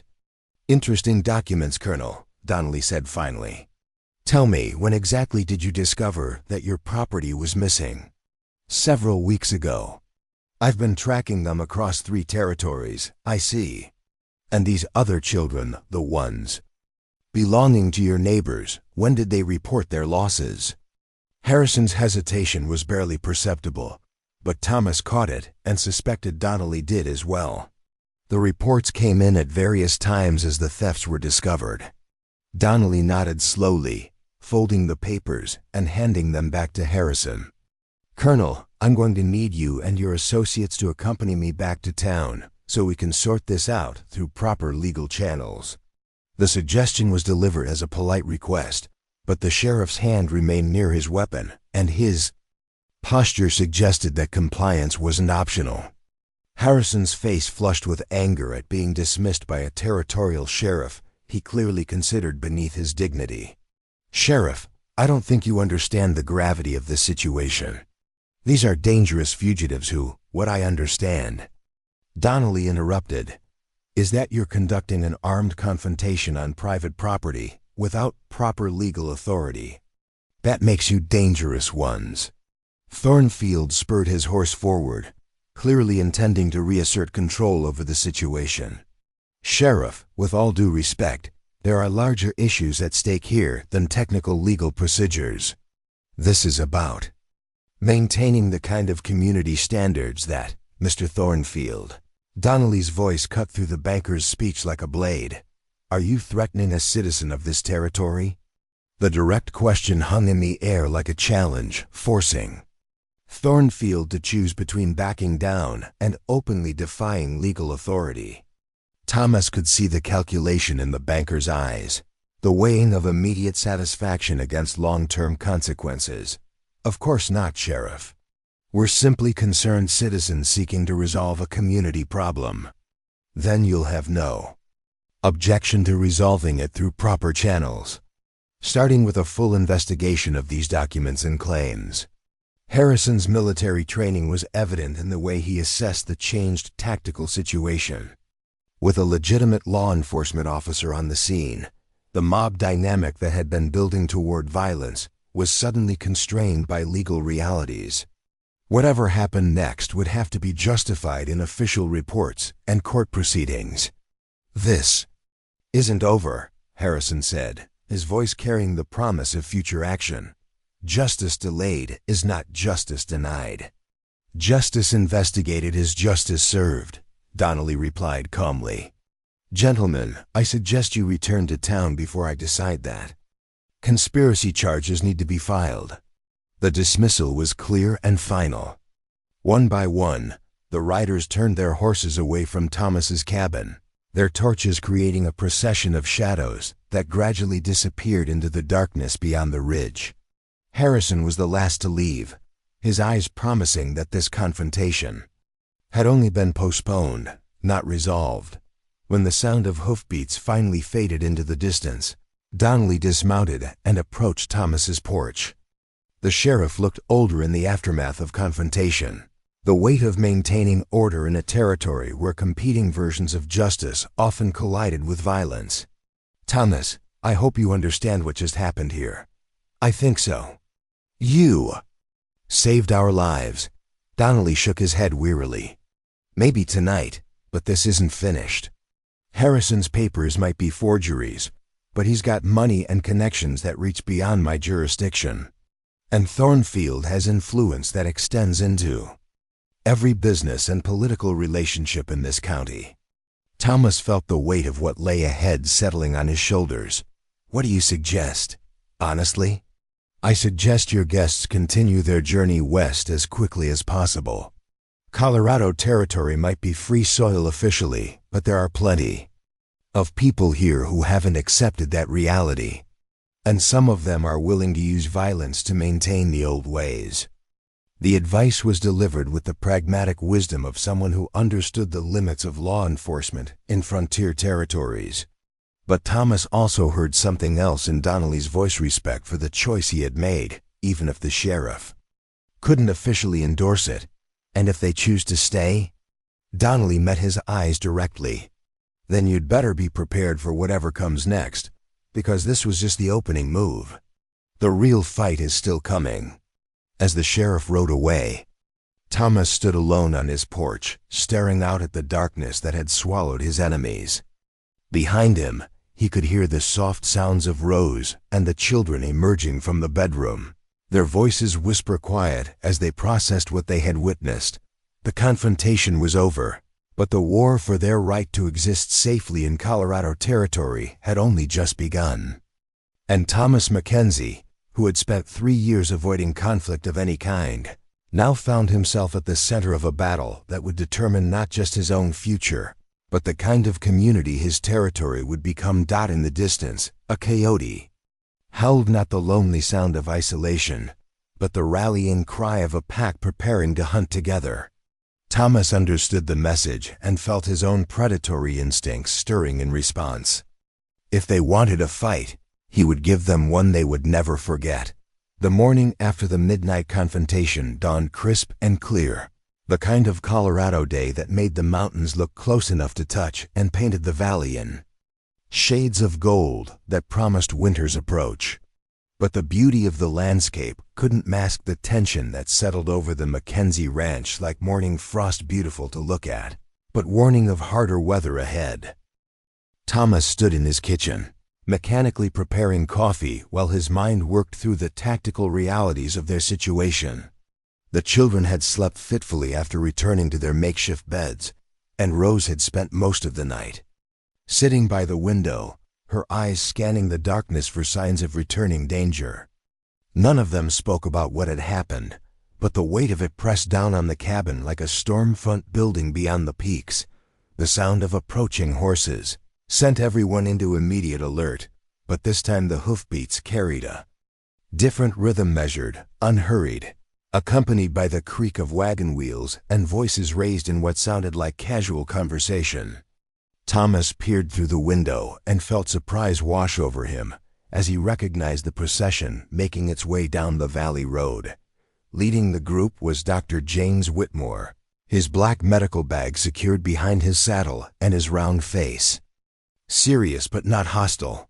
Behind him came Pastor William Hayes, driving a wagon loaded with supplies and accompanied by his wife, Margaret Hayes, whose stern expression had been softened by something approaching determination. Most surprising of all was the presence of Judge Samuel Crawford, Henry Crawford's older brother, whose circuit court brought territorial law to the scattered communities of the high country. Thomas stepped onto his porch as the group approached, his rifle within reach but not displayed. Rose appeared beside him, having dressed carefully in her best clothes and arranged her hair with the precision of someone preparing for a formal presentation. The children gathered behind them, their faces reflecting the wariness of those who had learned that adult conversations often determined their fate. Dr. Whitmore dismounted first, his movements carrying the unhurried confidence of someone accustomed to being welcomed wherever medical expertise was needed. "Morning, Thomas, Mrs. Washington. I trust everyone weathered last night's excitement without lasting harm." The careful phrasing suggested that news of the confrontation had already reached town, probably carried by the same riders who had participated in it. Thomas wondered what version of events was circulating and whether the official story would bear any resemblance to the reality they had experienced. "We're all fine, Doctor. Though I'm curious what brings you out here with such distinguished company." Judge Crawford stepped down from the wagon with the deliberate movements of an older man whose joints protested such activities. He was perhaps 70 years old, with silver hair and eyes that had seen enough human folly to approach most situations with a mixture of skepticism and weary humor. Unlike his merchant brother, the judge carried himself with the authority of someone whose power derived from law rather than commerce. "Mr. Mackenzie, Mrs. Washington," Judge Crawford said, touching the brim of his hat in a gesture that managed to convey respect without familiarity. "I've come to review certain legal documents that were presented to Sheriff Donnelly last night. Documents that, if authentic, would significantly impact the status of your guests." Thomas felt his stomach tighten. Even if Harrison's papers were obviously forged, the legal process of proving their fraudulent nature could take weeks or months' time that Rose and the children didn't have if other threats materialized. "Judge, those papers were clearly—" Crawford raised a hand, cutting off Thomas's protest with the gentle authority of someone accustomed to controlling courtroom proceedings. "I'm aware of the sheriff's preliminary assessment, but territorial law requires that all such claims be thoroughly investigated before being dismissed. That's why I'm here." Pastor Hayes had been helping his wife down from the wagon, but now he approached with the measured steps of someone carrying weighty news. "Thomas, Margaret, and I have spent considerable time in prayer about the situation here. We believe the Lord has shown us a path forward that might serve everyone's interests." Margaret Hayes was a formidable woman in her 60s, known throughout Cedar Falls for her ability to organize church socials and manage community relief efforts with military efficiency. She had never been particularly warm toward Thomas, viewing his withdrawn grief as somehow selfish, but her expression now carried something approaching respect. "Mr. Mackenzie," she said briskly, "my husband and I have been investigating the background of Colonel Harrison and his associates. What we've discovered suggests that their motivations are considerably less noble than they pretended." Judge Crawford opened his leather satchel and withdrew a collection of documents that looked considerably more official than Harrison's crude forgeries. "Yesterday, I sent telegraphs to various authorities in Louisiana and neighboring territories, inquiring about Colonel Harrison's claims.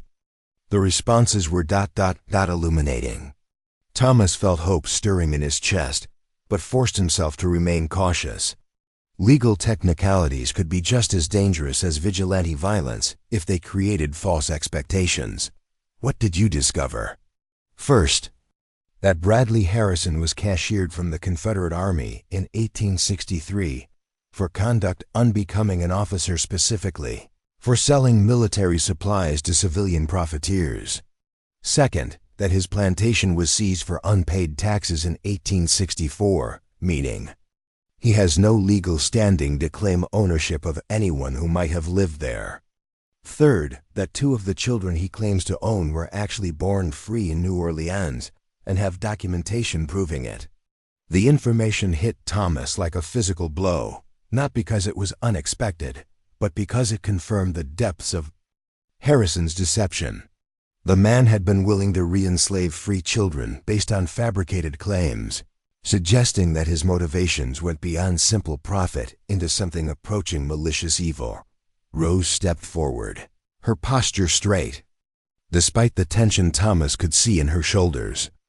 "Judge Crawford, what does this mean for the children and me?" Crawford's expression softened slightly as he looked at her. "Mrs. Washington, it means that no legitimate legal claims exist against you or the children in your care.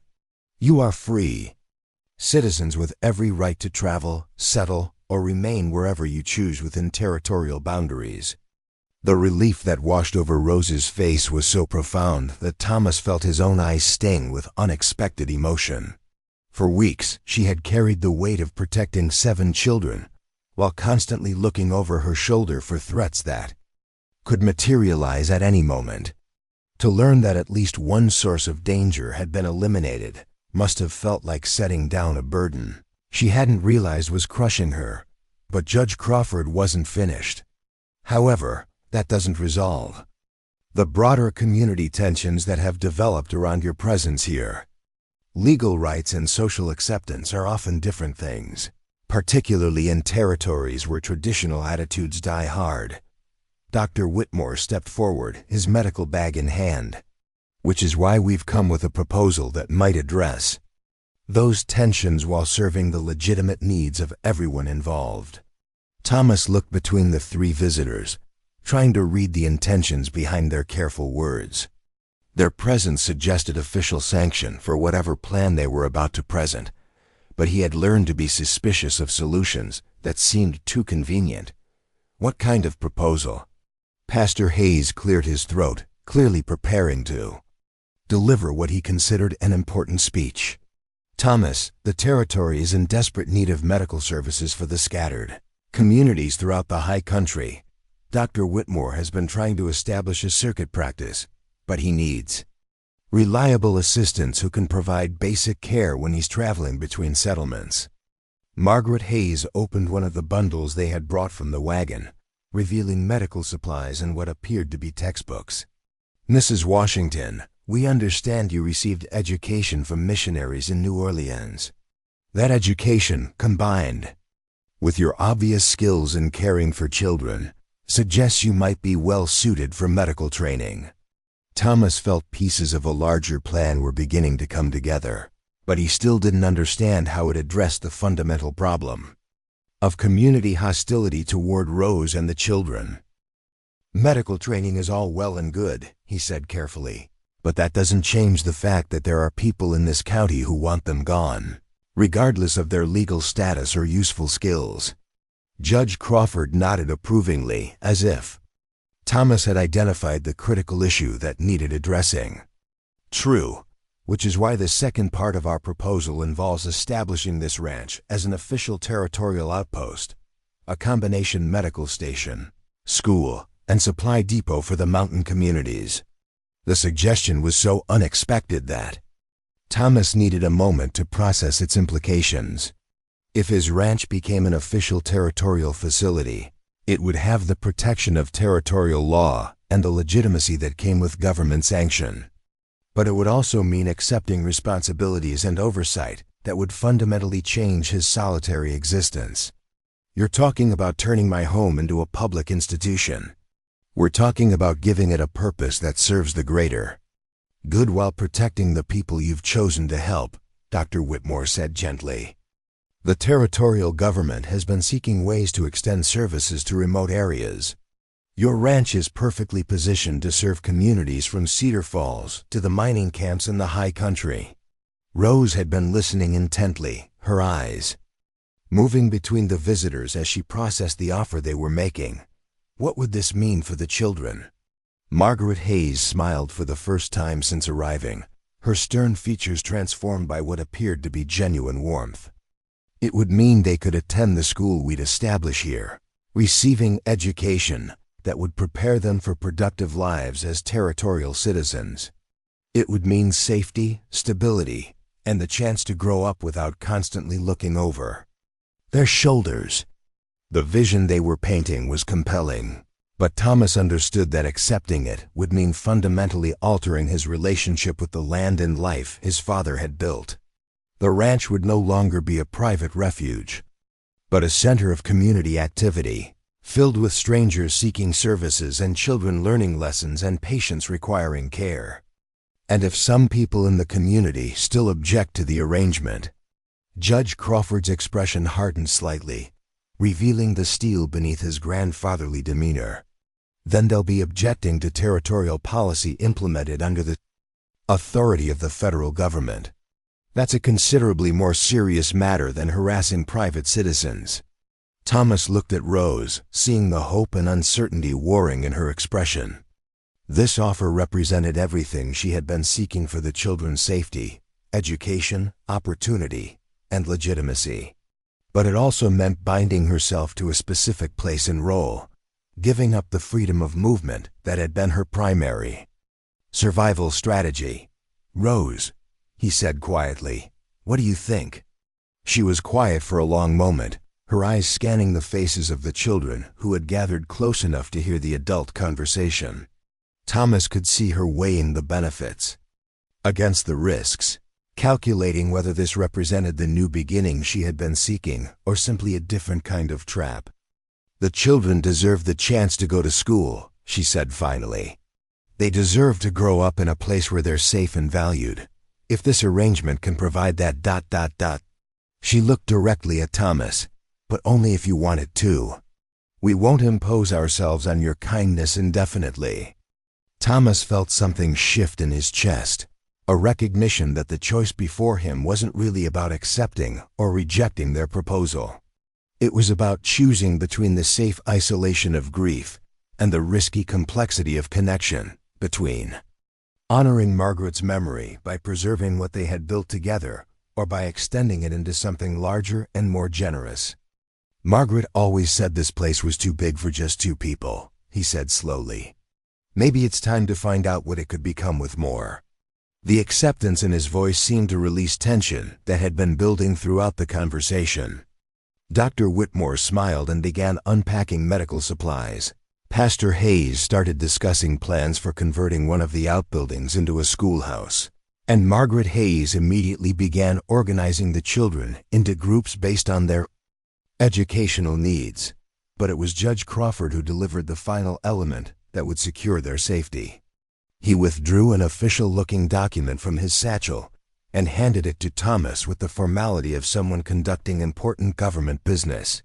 "This is a territorial commission establishing the Mackenzie Medical and Educational Station," he said, "signed by the territorial governor and backed by federal authority.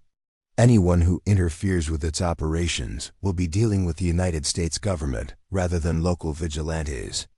Thomas examined the document, noting the official seals and signatures that transformed his private ranch into something with the power to protect its inhabitants.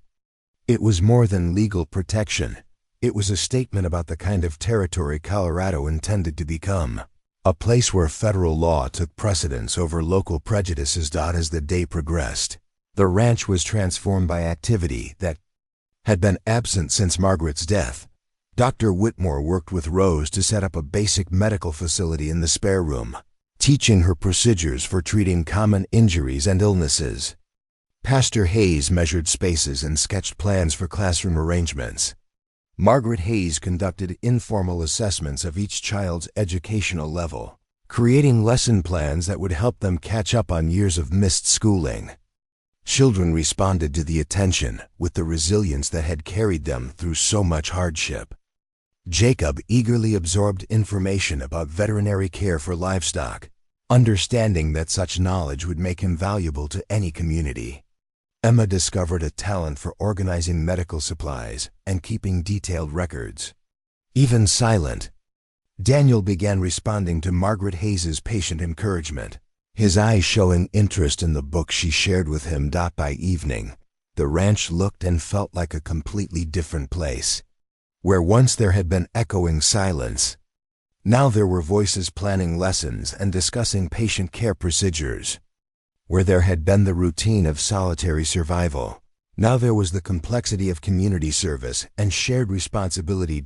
As the visitors prepared to return to town, Judge Crawford pulled Thomas aside for a private conversation. "You understand what you've committed here?"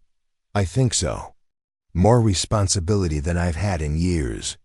More people are depending on me than I ever expected." Crawford nodded approvingly. "And more protection than any of you could have achieved alone. The territorial government is serious about extending services to remote areas, and this arrangement serves those goals while addressing the immediate crisis you've been facing."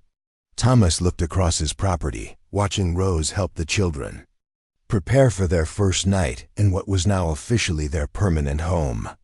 The sight filled him with emotions he hadn't felt since Margaret's death. Purpose, connection, and something that might eventually grow into contentment. "Judge," he said, "what happened to Colonel Harrison and his associates?" Crawford's smile was as cold as the winter wind. "Harrison discovered that impersonating a military officer and presenting fraudulent legal documents are federal crimes. He'll be spending considerable time in territorial prison, assuming he's lucky enough to avoid hanging. As for the local men who supported him," the judge's expression suggested that their troubles were just beginning. "And Thornfield?" "Mr. Thornfield has been informed that his banking practices will be subject to increased territorial oversight." Amazing how much federal regulation a bank can attract when its owners demonstrate poor judgment about supporting criminal activities. As the wagon carrying their visitors disappeared over the ridge, Thomas stood with Rose and the children on the porch of what was now the Mackenzie Medical and Educational Station. The evening star was rising over the mountains, bright against the deepening blue of twilight, and somewhere in the distance a coyote called, not with loneliness this time, but with the satisfied sound of a predator whose territory was secure. "Are you ready for this?" Rose asked quietly. Thomas looked at the children already making plans for tomorrow's lessons, at the medical supplies organized for serving communities throughout the high country, at the woman whose strength had inspired him to remember who he could be when he wasn't hiding from life. "I don't know," he said honestly, "but I'm ready to find out." In the distance, lights were beginning to twinkle in the windows of Cedar Falls, but for the first time in years, Thomas didn't feel isolated from that community. Instead, he felt like part of something larger, a vision of what the American West could become when courage chose connection over fear, when federal law protected the vulnerable, and when ordinary people decided that justice mattered more than tradition. The transformation was complete, but the real work was just beginning. 5 years later, the Mackenzie Medical and Educational Station had become a landmark throughout the Colorado Territory, its reputation spreading as far as Denver. and attracting visitors from communities hundreds of miles away. What had begun as a desperate attempt to protect 8 refugees had evolved into something that amazed even those who had helped create it. A thriving center of learning, healing, and hope that served as a model for territorial development across the American West. Thomas stood on the expanded porch of what was now a complex of buildings, watching the morning bustle that had replaced the silence of his grieving years. The original cabin had been enlarged and converted into living quarters for the growing staff, while new structures housed the medical clinic, schoolhouse, and workshop where older students learned practical trades alongside their academic studies. In the schoolyard, 37 children of various ages and backgrounds worked through their morning lessons under the patient guidance of teachers who had been recruited from as far away as Boston and Chicago. Rose had become the station's head of medical services, her natural healing abilities enhanced by formal training that had earned her recognition from the Territorial Medical Board. The shy, injured woman who had hidden in his barn had transformed into a confident professional whose reputation for skill and compassion drew patients from across the high country. The 7 children who had arrived with her that stormy night were now young adults whose achievements had become legendary throughout the territory. Jacob, now 19, had completed his education and been accepted to study veterinary medicine at the Territorial University in Boulder. His letters described a world of scientific advancement and social progress that would have been unimaginable. During their desperate flight from Louisiana, Emma, at 13, served as Rose's primary assistant in the medical clinic while excelling in her academic studies. Her quick mind and steady hands made her invaluable during difficult procedures, and visiting doctors consistently praised her potential for advanced medical training. More importantly, her natural leadership had made her a mentor for younger children who arrived at the station seeking the same refuge her family had found years earlier. Samuel had discovered a talent for engineering and construction, his projects throughout the station complex demonstrating an intuitive understanding of mechanical principles that impressed the visiting inspectors who regularly evaluated territorial facilities. At 15, he was already being courted by mining companies that needed skilled engineers for their expanding operations in the high country. The younger children had blossomed in ways that defied the hardships of their early years. Mary had become the station's unofficial librarian, her love of books inspiring a lending program that served isolated ranches throughout the valley. Benjamin's artistic abilities had led to a correspondence with painters in San Francisco who encouraged his development and promised future opportunities.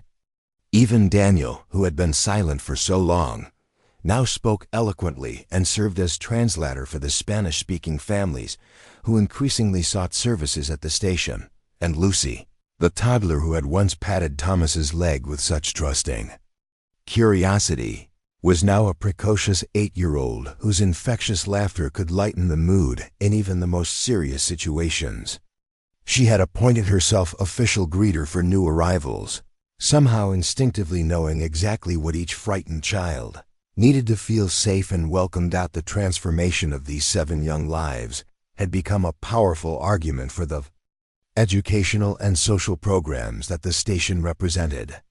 Territorial officials regularly brought visitors to demonstrate what could be accomplished when federal resources were combined with local initiative and community support. The children's success stories appeared in newspapers from Denver to Washington, D.C., as evidence that America's promise of opportunity could extend to all citizens, regardless of their origins. But the station's impact extended far beyond the famous 7. Over the years, it had welcomed dozens of other children orphans from mining accidents, survivors of Indian raids, refugees from family tragedies that left them with nowhere else to turn. Each arrival had been integrated into the community with the same patience and care that had marked Rose's original approach to child rearing, creating an extended family bound together by shared experience rather than blood. The medical services had grown equally impressive. Rose now supervised a staff of 3 trained nurses, and regularly hosted visiting physicians who came to study the innovative treatments developed at the station. Their success in treating everything from mining injuries to childhood diseases had made the facility a destination for families throughout the territory, while their training programs had produced medical professionals who carried the station's methods to communities across the West. Thomas himself had been transformed by the experience in ways he never could have anticipated. The isolated widower who had once measured his days in solitary chores now managed a complex institution that employed 43 people and served thousands of territorial citizens annually. His natural organizational abilities, dormant during his years of grief, had emerged to handle the logistical challenges of running what was essentially a small town dedicated to education and medical care. More personally, his relationship with Rose had evolved from grateful cooperation into something deeper and more sustaining. They had married 3 years earlier in a ceremony that drew visitors from across the territory, including the territorial governor and his wife, who declared it one of the most inspiring events they had ever witnessed. Their union had been celebrated not just as a personal milestone, but as a symbol of the kind of inclusive community that Colorado Territory aspired to become. The wedding itself had been a remarkable demonstration of how much attitudes had changed in the surrounding communities. Pastor Hayes had officiated with obvious pleasure, his congregation having long since accepted Rose as a valued community member whose medical skills had saved many of their own family members. Even former skeptics like Mrs. Fletcher had become supporters, their opposition melted away by years of evidence that the station served everyone's interests. The ceremony had been held in the station's chapel, a beautiful building constructed by Samuel's engineering students using locally quarried stone and timber from the surrounding mountains. The chapel served the spiritual needs of the diverse community that had grown around the station, hosting services for multiple denominations while maintaining the kind of inclusive atmosphere that reflected Rose's missionary education and Thomas's practical theology. On this particular morning, as Thomas surveyed the bustling activity of the station's daily routine, he was preparing for a visit that would mark another milestone in their remarkable journey. A delegation from the Federal Department of Education was arriving to evaluate the station's educational programs for potential replication throughout the Western Territories. Their report would influence policy decisions that could affect thousands of communities struggling to provide services to scattered populations. The delegation included Dr. Harrison Blackwell, the department's chief education officer, whose reputation for rigorous evaluation was matched only by his commitment to expanding educational opportunities for all American children.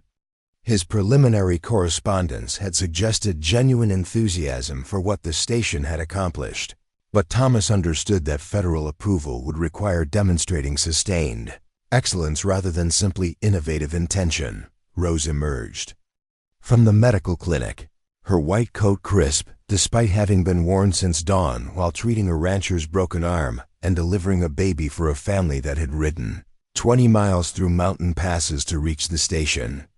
At 30, she carried herself with the confident bearing of someone who had found her true calling, her earlier wariness replaced by the serene authority that came from knowing her work made a meaningful difference in people's lives. Dr. Blackwell's party just crested the Eastern Ridge, she reported, using the title that had been formally conferred upon her by the Territorial Medical Board the previous year. They should be here within the hour. Thomas nodded, feeling the familiar flutter of nervous energy that preceded important evaluations. 5 years of success hadn't diminished his awareness that their work remained vulnerable to political changes and funding decisions made in distant offices by people who might not understand the unique challenges of frontier communities.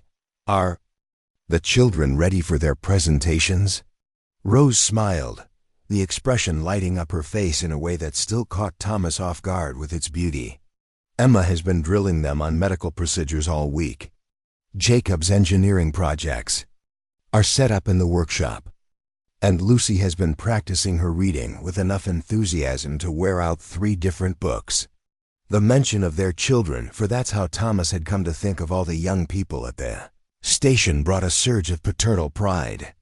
That would have been incomprehensible to the isolated man he had been before that stormy night. Watching these young people grow and achieve things that had been unimaginable during their desperate early years remained one of the most satisfying aspects of his transformed life. The federal delegation arrived with the kind of official ceremony that had become routine for the station's high-profile visitors. Dr. Blackwell proved to be a distinguished gentleman in his 50s, with intelligent eyes and the practical bearing of someone who had spent considerable time in frontier communities. His assistants included specialists in rural education, territorial administration, and federal Indian policy, the latter suggesting that the delegation's interests extended beyond simple educational evaluation. The tour began in the schoolhouse, where children ranging in age from 6 to 16 demonstrated the integrated curriculum that combined traditional academic subjects with practical skills training.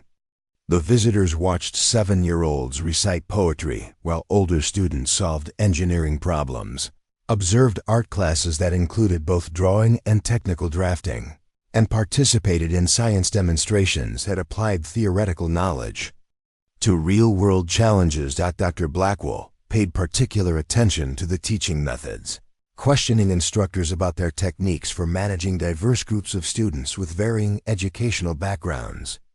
The station's approach, which emphasized individual assessment and customized learning plans, represented a significant departure from the standardized methods typical of Eastern schools. But the results spoke for themselves in the confident competence displayed by students at every level. "Remarkable," Dr. Blackwell murmured as they watched Daniel, now articulate and confident, lead a discussion about territorial history with students who included children from ranch families, mining communities, and various tribal backgrounds. "I've never seen such effective integration of different populations in an educational setting." The medical clinic provided equally impressive demonstrations. Rose guided the delegation through facilities that rivaled those found in major cities, explaining treatment protocols that had been developed specifically for frontier conditions, while maintaining the highest standards of medical care. Patient testimonials from throughout the territory provided evidence of the clinic's reputation and effectiveness, but it was the workshop demonstrations that seemed to capture Dr. Blackwell's imagination most completely. Samuel's engineering projects included water management systems, mining safety improvements, and architectural innovations that addressed the unique challenges of mountain construction. Other students presented work in carpentry, metalworking, textile production, and agricultural development skills that would serve them well regardless of where their adult lives might take them. This represents exactly the kind of comprehensive approach to territorial development that the department has been seeking to promote, Dr. Blackwell told Thomas as they concluded their tour.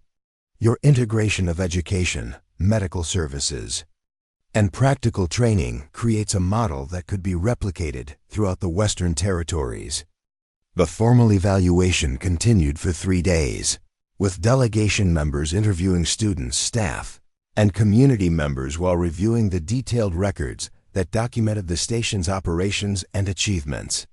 Thomas found himself answering questions about everything from funding mechanisms to curriculum development, while Rose provided medical data that demonstrated the station's impact on regional health outcomes. On the final evening of their visit, Dr. Blackwell requested a private meeting with Thomas and Rose to discuss the federal government's plans for expanding similar programs throughout the West.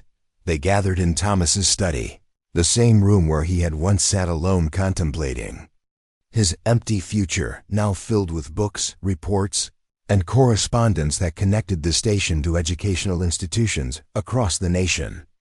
"I'm prepared to recommend the Mackenzie Station as the primary model for federal territorial education policy," Dr. Blackwell announced without preamble. Your success in combining multiple services while maintaining excellence in each area represents exactly the kind of innovation that frontier communities need. Thomas felt a surge of gratification, but also apprehension about what federal endorsement might mean for their carefully balanced community. What would that involve, practically speaking? Increased funding, for one thing. The department is prepared to triple your current federal allocation to support expansion of your programs. More importantly, we want to establish a teacher training institute here that would prepare educators for assignments throughout the Western Territories. Rose leaned forward, her expression thoughtful. That would mean significant changes to our current operations. More staff, more students, more complexity in our mission. Dr. Blackwell nodded approvingly. Exactly. But it would also mean that your approach to education and community development could influence the shape of American society throughout the West. The principles you've demonstrated here, integration, practical training, community service, could become the foundation for territorial policy for generations to come. The conversation continued late into the evening, exploring the implications of federal partnership while considering how rapid expansion might affect the intimate community atmosphere that had made the station's success possible. Thomas found himself thinking about the 7 children who had started it all, wondering what they would think of their small refuge becoming a national model for territorial development. The decision, when it came, felt both inevitable and revolutionary. The station would accept federal partnership while maintaining its commitment to the values that had guided its development from the beginning. They would train teachers for assignments throughout the West, but those teachers would carry with them the integrated approach that treated education as inseparable from community service and human dignity. 6 months later, the first class of federal teacher trainees arrived at the expanded Mackenzie Station. They came from universities in Boston and Philadelphia, from normal schools in Ohio and Illinois, from communities throughout the eastern states where young people sought opportunities to shape the nation's future. What they found in the Colorado mountains was a vision of American education that challenged every assumption they had brought with them about teaching, learning, and the possibilities inherent in democratic society. The station's influence spread rapidly throughout the Western Territories, carried by graduates who established similar institutions in remote communities from Montana to Arizona. Each new facility adapted the basic model to local conditions while maintaining the core principles of integration, practical training, and community service that had emerged from that desperate night when a wounded woman and 7 children had sought shelter in a rancher's barn. Thomas often reflected on the unexpected paths that had led from personal tragedy to national influence. Margaret's death had driven him into isolation, but that isolation had created the space for something entirely new to emerge when circumstances demanded compassion over convenience. The ranch that had once echoed with silence now hummed with voices from across the nation and around the world, as visitors came to study methods that were reshaping American approaches to education and community development. But the most profound transformations remained personal. Rose had evolved from a desperate refugee into a nationally recognized medical professional whose innovations in frontier healthcare were studied in medical schools from Harvard to the University of California. The 7 children had become young adults whose achievements provided ongoing testimony to the potential that could be unleashed when opportunity was combined with support and high expectations. Jacob had completed his veterinary studies and established a practice that served mining communities throughout the territory, his success inspiring other young people to pursue professional education despite humble origins. Emma had been accepted to medical school, following in Rose's footsteps while blazing her own trail as one of the few women of color in American medical education. Samuel's engineering projects had attracted attention from railroad companies, planning transcontinental routes through the mountain west. The younger children continued to flourish in their studies, while taking increasing responsibility for training new arrivals at the station. Mary had become head librarian for the entire Turiel education system, her lending program serving isolated communities throughout the region. Benjamin's artistic work was being exhibited in galleries in San Francisco and Denver, while Daniel had discovered a talent for teaching that made him invaluable in working with traumatized children who arrived at the station. And Lucy, now 13 and radiating the confidence that came from growing up surrounded by love and high expectations, had announced her intention to study law so she could help ensure that other families would never face the dangers that had once threatened her own security. On a crisp morning in late autumn, exactly 6 years after that first stormy night, Thomas stood once again on his porch, surveying the bustling activity of the station. But this time he wasn't alone. Rose stood beside him, her hand resting comfortably in his, while around them the sounds of children's laughter and adult conversation created a symphony of community life that had replaced the silence of his grieving. "Years, do you ever regret it?"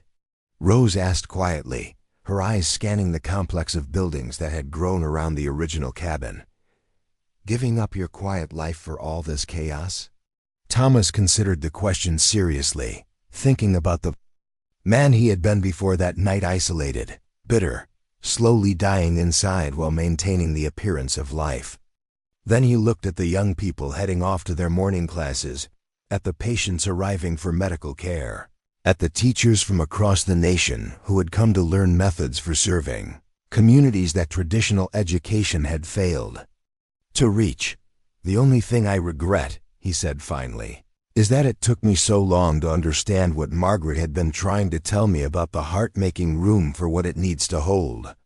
Rose smiled and squeezed his hand. "She would be proud of what this place has become."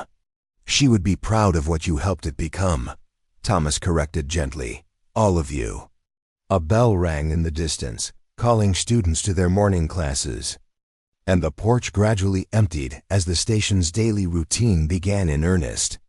Thomas and Rose remained for a few more moments, comfortable in the shared silence that marked couples who had learned to find peace in each other's presence. In the distance, a train whistle echoed off the mountain peaks, the sound of the new railroad that would soon connect their valley to the rest of the expanding nation. The station's influence was spreading beyond what any of them had imagined possible, but its foundation remained rooted in the simple recognition that every person deserved dignity, opportunity, and the chance to contribute their gifts to the larger human community. As they finally headed inside to begin their own daily work, Thomas reflected on the mysterious ways that individual choices could ripple outward to reshape entire societies. A decision to help strangers on a stormy night had evolved into a movement that was influencing American education policy and territorial development throughout the West. But perhaps most remarkably, it had given him back his life, not the isolated existence he had retreated into after Margaret's death, but something richer and more sustaining than anything he had known before. He had learned that grief could be transformed into purpose, that loss could become the foundation for renewal, and that the heart truly could make room for whatever it needed to hold. The Mackenzie Medical and Educational Station continued to grow and evolve, its influence spreading throughout the American West and beyond. But its greatest achievement remained the demonstration that ordinary people, faced with extraordinary circumstances, could choose compassion over fear and create something beautiful from the raw materials of human suffering and hope. In the end, it had indeed shocked the whole West, not through violence or drama, but through the quiet revolution of proving that America's highest ideals could become reality when citizens chose to live them rather than simply proclaim them. And it all began with a simple decision to open a barn door and invite strangers in from the storm. Up next, you've got 2 more standout stories right on your screen. If this one hits the mark, you won't want to pass these up. Just click and check them out. And don't forget to subscribe and turn on the notification bell so you don't miss any upload from us.